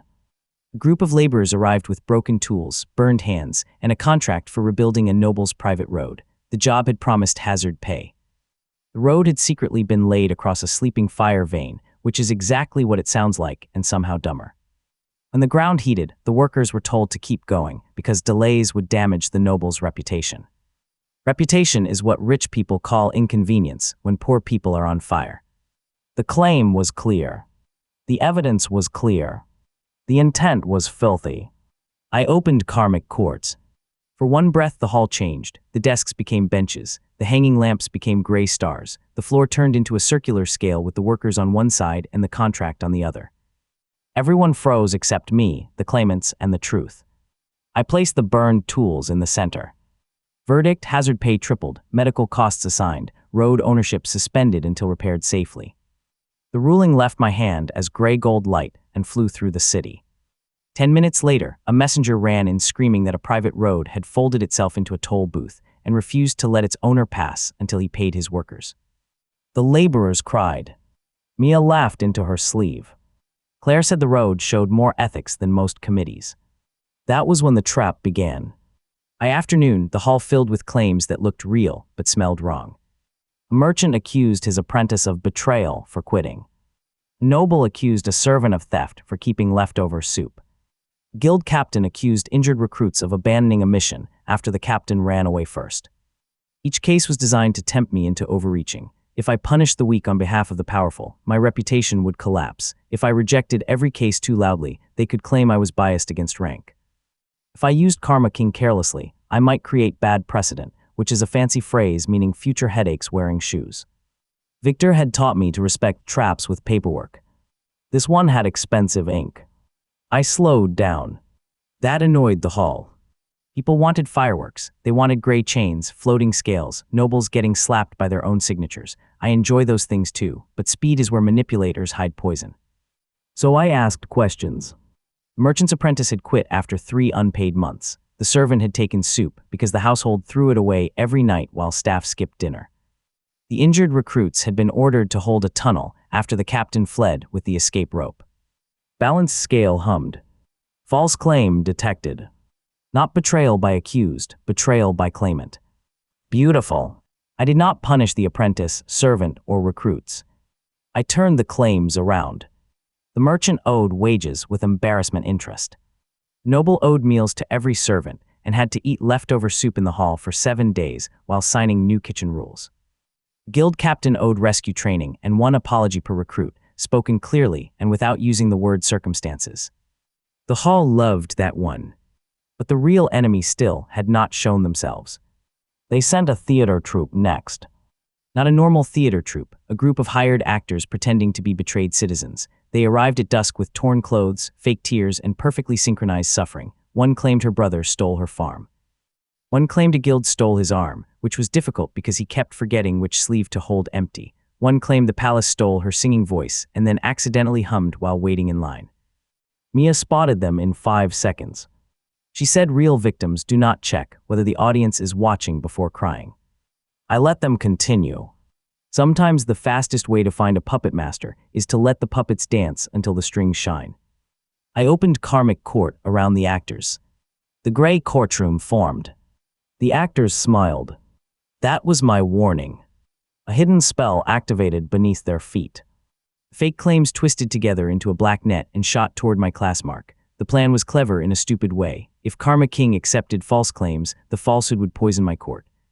If I rejected them, the spell would record my refusal as denial of desperate victims. Either way, the newspapers would get a headline by morning. Karma King whispered. Manufactured betrayal detected, claimants acting under payment, intent divided, evidence corrupted. The net tightened. I could have cut it. Instead, I paid them. Not much. 1 copper each. The actors froze. Mia stared at me. Claire looked like she was deciding whether this counted as medical confusion. I said the actors had performed labor in my hall, under dangerous magical conditions, for an unnamed employer who probably planned to abandon them if the spell backfired. That made them workers, underpaid workers. Balance scale accepted. Claim reframed. The black net turned gray. The actors' fake tears became real panic as their payment contracts appeared above their heads. Each contract had a hidden clause that erased their memories if they failed. There was the puppet master. I severed the memory clauses, assigned hazard compensation, and asked who hired them. They pointed toward the roof. Subtlety had left the building. The ceiling exploded inward. A judgment engine dropped into the hall. It looked like a metal spider made of gavels, scales, and bad philosophy. Noble artificers had built it from old court relics and fed it legal texts until it became confident, which is one of the worst things a machine can become. Its purpose was simple. Copy my judgments. Twist them. Broadcast the twisted version across the city. The engine raised 6 metal arms and announced that all claims required immediate punishment. Its voice sounded like a judge falling down stairs. People screamed.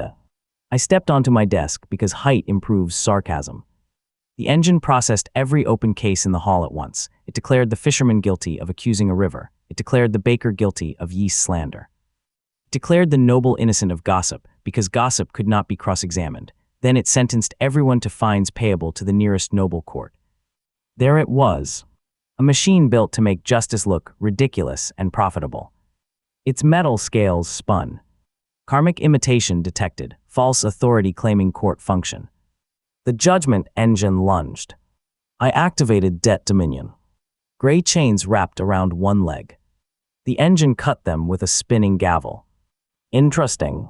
It had no guilt, no shame, no intent in the human sense. It was built by cowards and aimed by money. If I attacked the machine directly, I would only fight metal. So I attacked its funding. Every machine has a maker. Every maker has a bill. Every bill has a payer. I grabbed one of the broken false claim contracts from the floor and pressed it against the engine's chest. Karmic court opened wider. Not around the engine. Around the supply chain.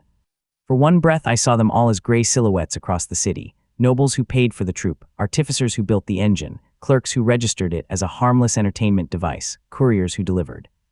Fake claims and one very nervous accountant trying to burn receipts in a bathtub. Evidence confirmed.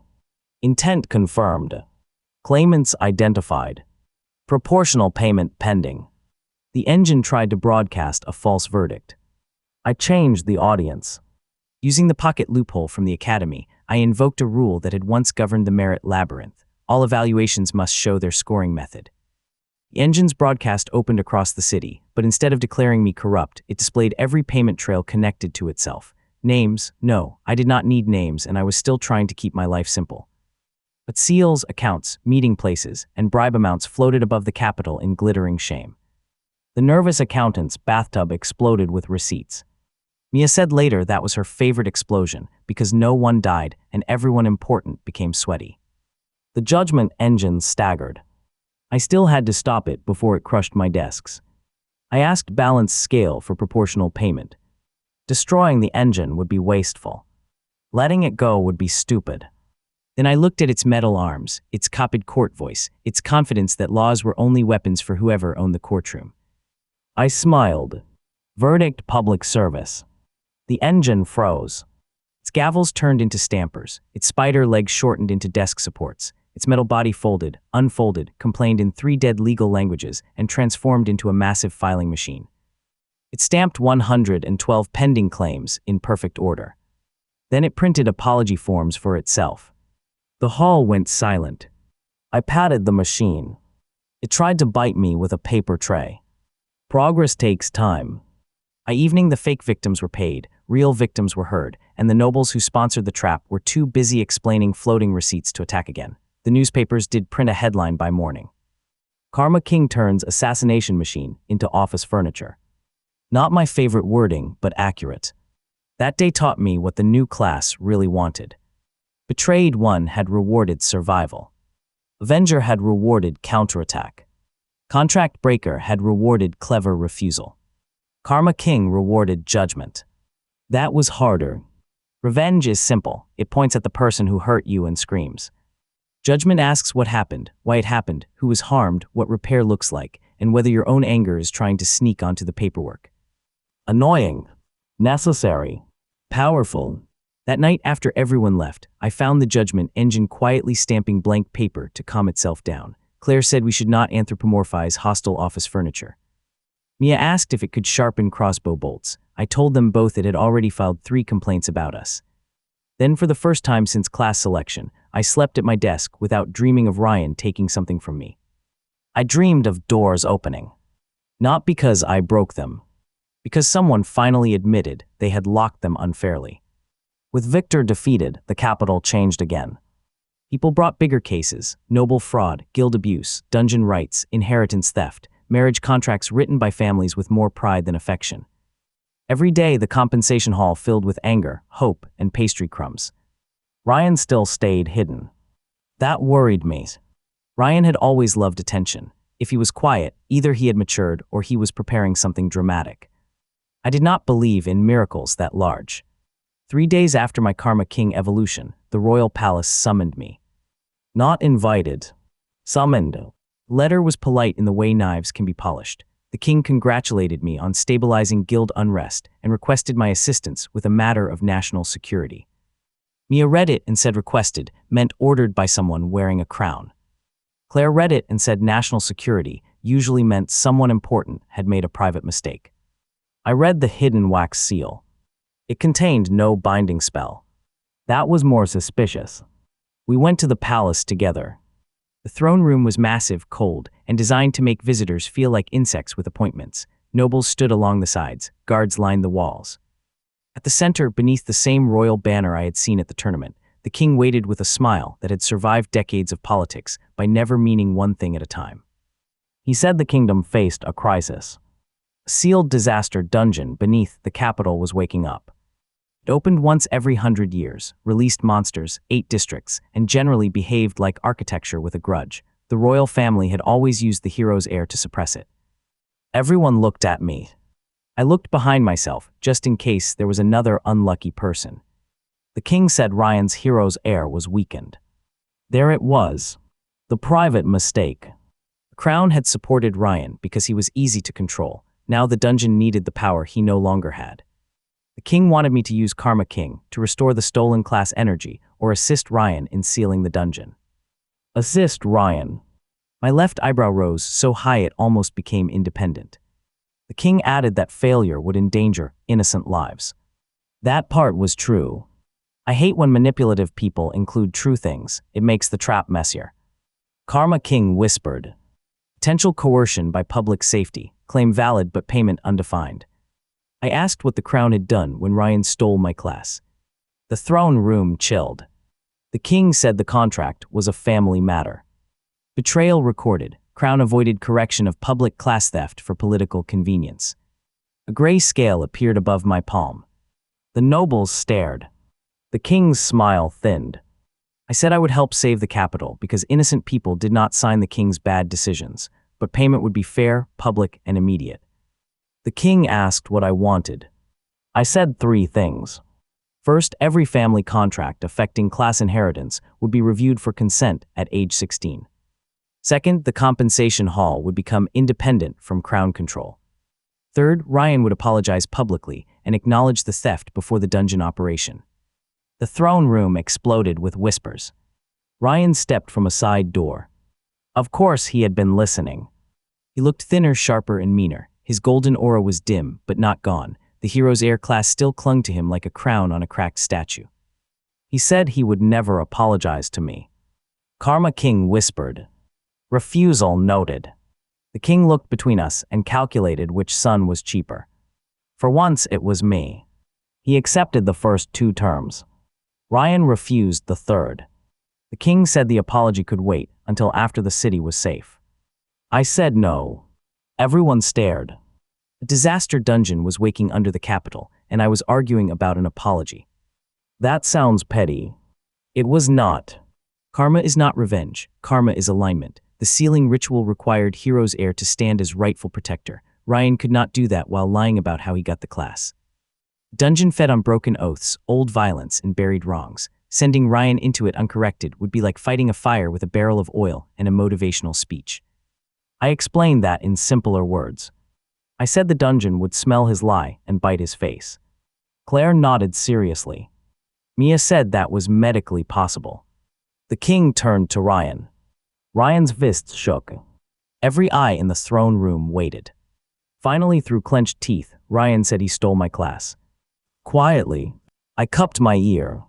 The nobles leaned forward. Ryan's face burned. He said it louder. He stole the hero's heir class from me using the family contract. Karma King recorded public acknowledgement. A chain around Ryan's aura loosened. Not all the way, but enough.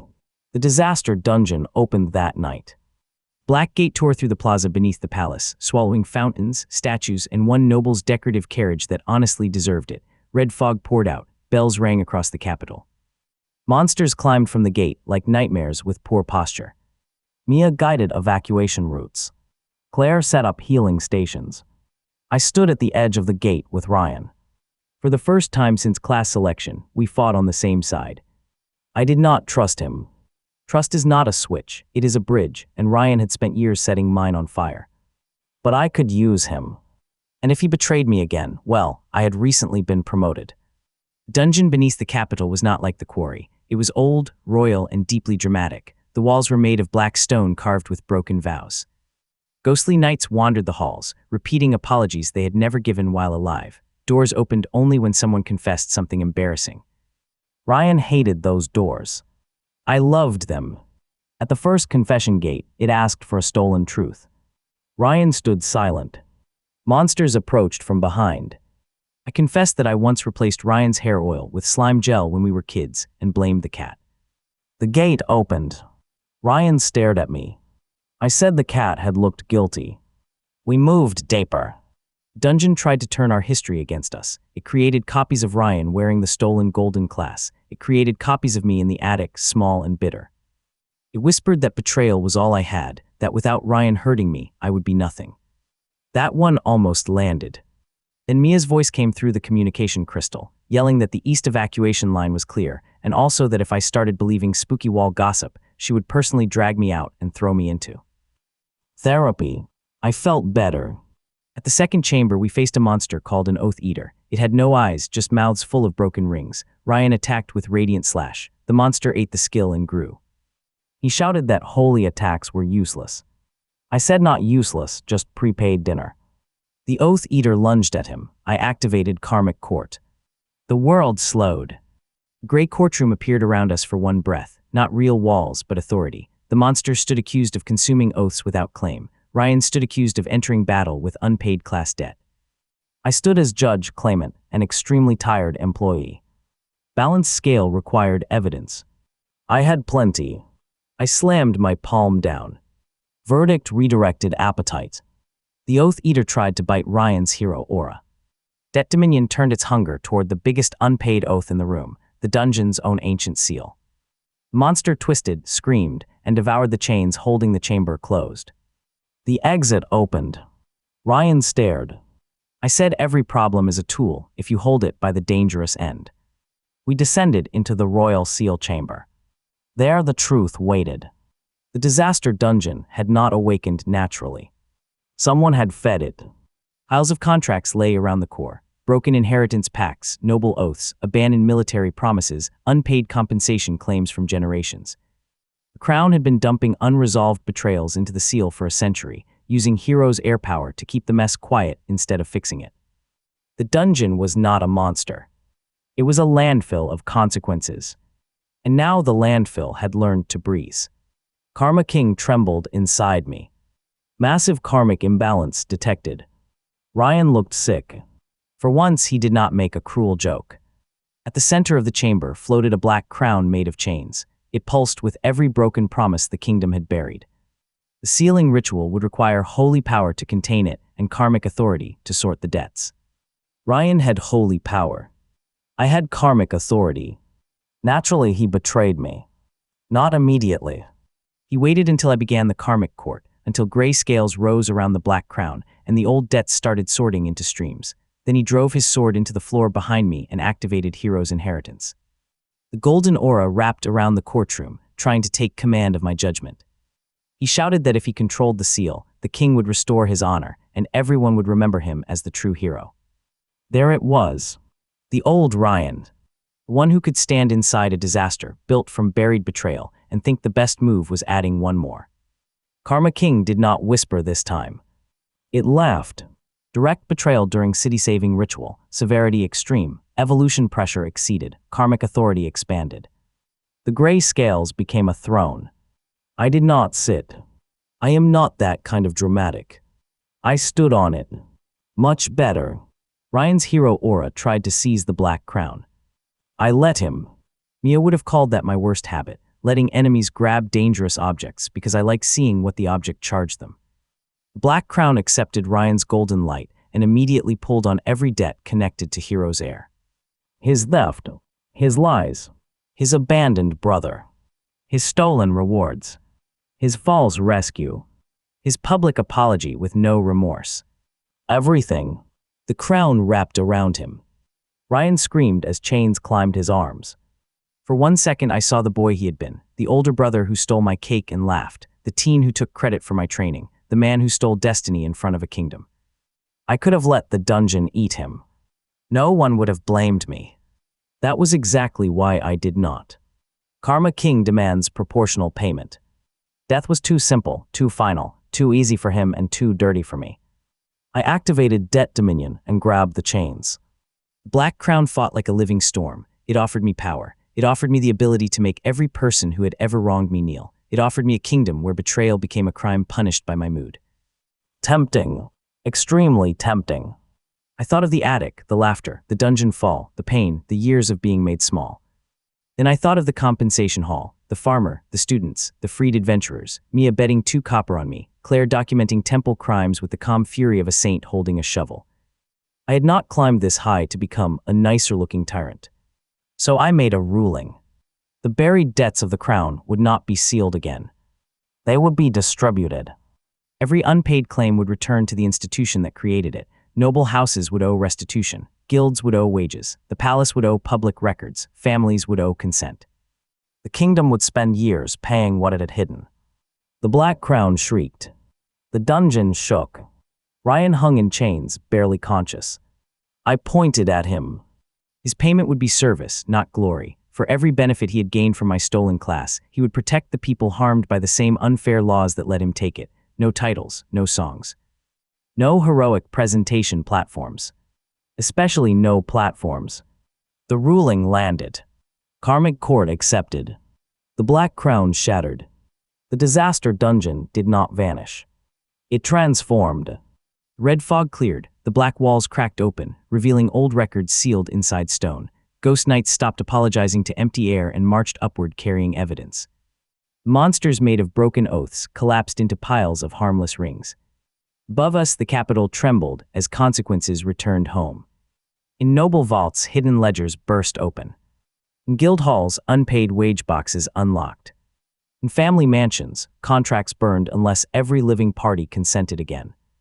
In the palace, 100 years of buried claims erupted from the floor of the throne room like extremely angry paperwork. It was beautiful. Messy, loud, inconvenient beauty. The kind I liked. Ryan fell when the chains released him. I caught him by the collar before he hit the ground. He looked at me with red eyes and asked why I saved him. I told him not to flatter himself. Letting him die would have paid one debt.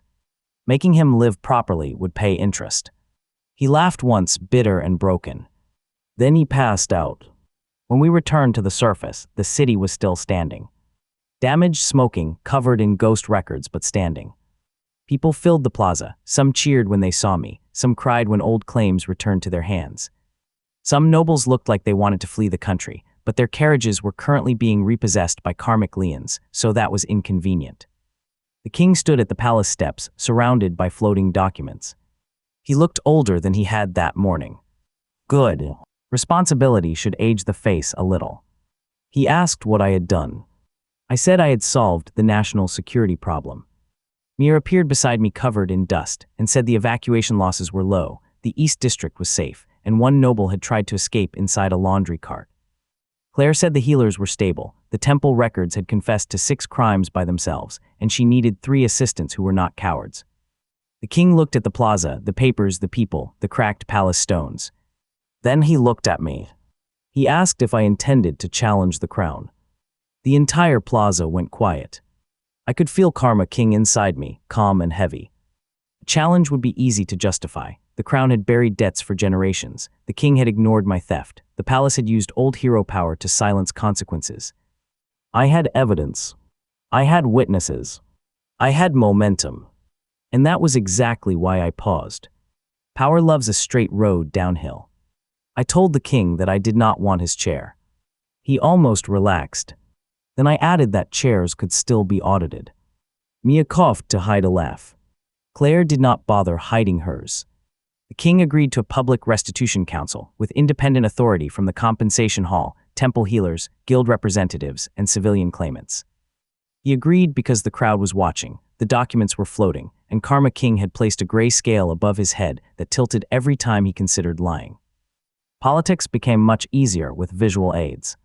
Over the next month, the capital turned into a circus of consequences.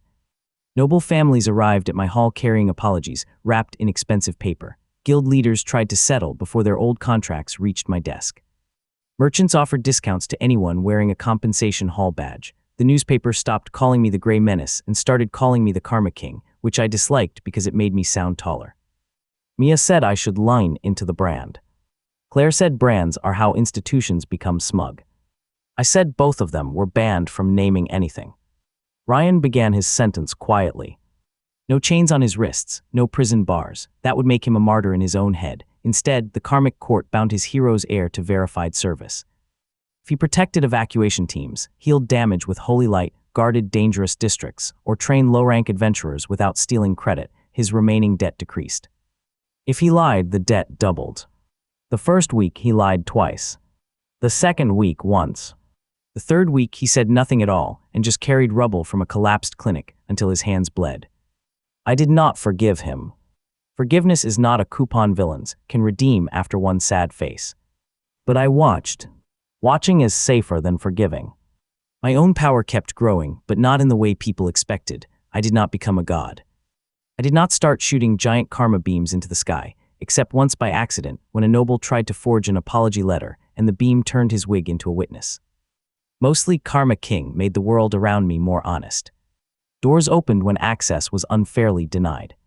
Hidden clauses glowed when touched. Weapons grew heavy in the hands of oathbreakers. Rewards drifted toward those who had earned them. And when someone betrayed me directly, the air still sharpened like it was waiting for me to smile. The biggest change was inside me. At first, every betrayal had felt like fuel. Then it became evidence. Now it felt like responsibility. That sounds less fun, I know. Do not worry. I still had plenty of fun. A merchant once tried to underpay the hall by hiding coins in a fake bottom drawer. I activated balance scale, and every coin in the building rolled toward the honest total, including one stuck in his boot. He had to hop across the lobby while pretending this was normal. Noble challenged me to duel, claiming my class was cowardly because it required others to act first. I agreed, then stood still. He refused to strike first because witnesses were watching. We remained there for 9 minutes until he surrendered from social pressure. Mia won money on that too. Claire started a wall of worst contract clauses. The heroic death rights clause stayed at the top until someone brought in a marriage agreement requiring the bride to laugh at all family jokes. Claire declared that cruel and unusual. Life became busy. Not peaceful. Busy. Peace is what people with no enemies call a Tuesday. I had enemies with budgets. One evening, after the council finalized the first wave of restitution orders, I returned to my old family mansion. I had avoided it for weeks. The place looked smaller than I remembered. The yard where Ryan's radiant slash had chased him in circles had been repaired badly. My old balcony still had a scratch from where I broke in. The attic window was open. My mother met me at the door. She cried, obviously. But this time I did not feel cruel about it. She had made choices too, quiet choices, cowardly choices. She had watched Ryan take and take, because correcting him would have caused conflict, and conflict scared her more than injustice. Karma King whispered softly. Family neglect claim available. I could have collected. I did not. Not every debt needs magic. Some debts need someone to stand in a doorway and say the truth without shouting. So I told her she had failed me. She tried to explain. I told her I knew. She cried harder. I told her knowing why does not erase what happened. That was all. No dramatic explosion, no gray chains, no collapsing mansion. Just a mother unable to meet her son's eyes. Sometimes consequence is quiet. I went upstairs to my old room. It was empty now. Ryan's things had been removed. My bed remained cleaned and made, like the room had been waiting for me to return as the boy who lost it. But I was not that boy. I touched the bedpost. The old ownership hook tugged faintly. I released it. The room was mine again, technically. I did not want it. So I turned it into a free sleeping room for young adventurers who came to the capital with bad contracts and nowhere to stay. The attic became storage for snacks. That felt right. A week later, the royal relic came to my hall by itself. It floated through the front door at breakfast, ignored the line, and hovered above my desk. Mia aimed a crossbow at it. Claire asked if relics could carry germs. The gray gold knife pulsed once. A message formed in the air. External claim detected beyond kingdom border. I stared. The relic showed an image in its blade. Distant empire, black towers, a battlefield where soldiers knelt under glowing contracts, a woman in a crown of red glass signing away entire villages, chains stretched across mountains. People with stolen classes marched in perfect lines. Then the image shifted. Ryan stood at the edge of that battlefield. Older by only weeks but changed. He wore plain armor now, no white cloak, no fake smile. He was helping refugees through a burning gate, his golden hero's air aura dim but steady. Then something struck him from the sky. The vision cut out. The hall went silent. Karma King whispered. Karmic disturbance detected, familiar debt endangered, optional claim path available. Optional. That was new. Mia lowered the crossbow and looked at me. Claire folded her arms. I looked at the line of people waiting outside the hall, the city still rebuilding, the council still arguing, the world still very busy paying its overdue bills. Then I looked at the relic. Ryan was not forgiven. Ryan was not innocent. But he was mine to judge, and someone beyond the border had just interfered with a sentence issued by my court. That was rude. Very rude. And if there was one thing my class had taught me, it was that rudeness with paperwork attached could become a weapon. I stood from my desk. Mia sighed and said she would pack maps. Claire said she would pack medicine. I said to pack snacks too, because foreign betrayal probably had terrible food. Outside, the morning sun hit the compensation hall sign. People whispered as the gray gold relic circled above me, and Karma King settled around my shoulders like a cloak made of every unpaid consequence in the world. I had started as the boy everyone laughed at. F rank. No attack skills. One pathetic passive. Record betrayal. Now doors opened when I was denied. Lies became chains. Contracts begged for mercy. Heroes paid invoices. Kings got audited. And somewhere beyond the border, someone had built an empire out of stolen destinies. I smiled, because if they wanted betrayal, I was more than happy to record it.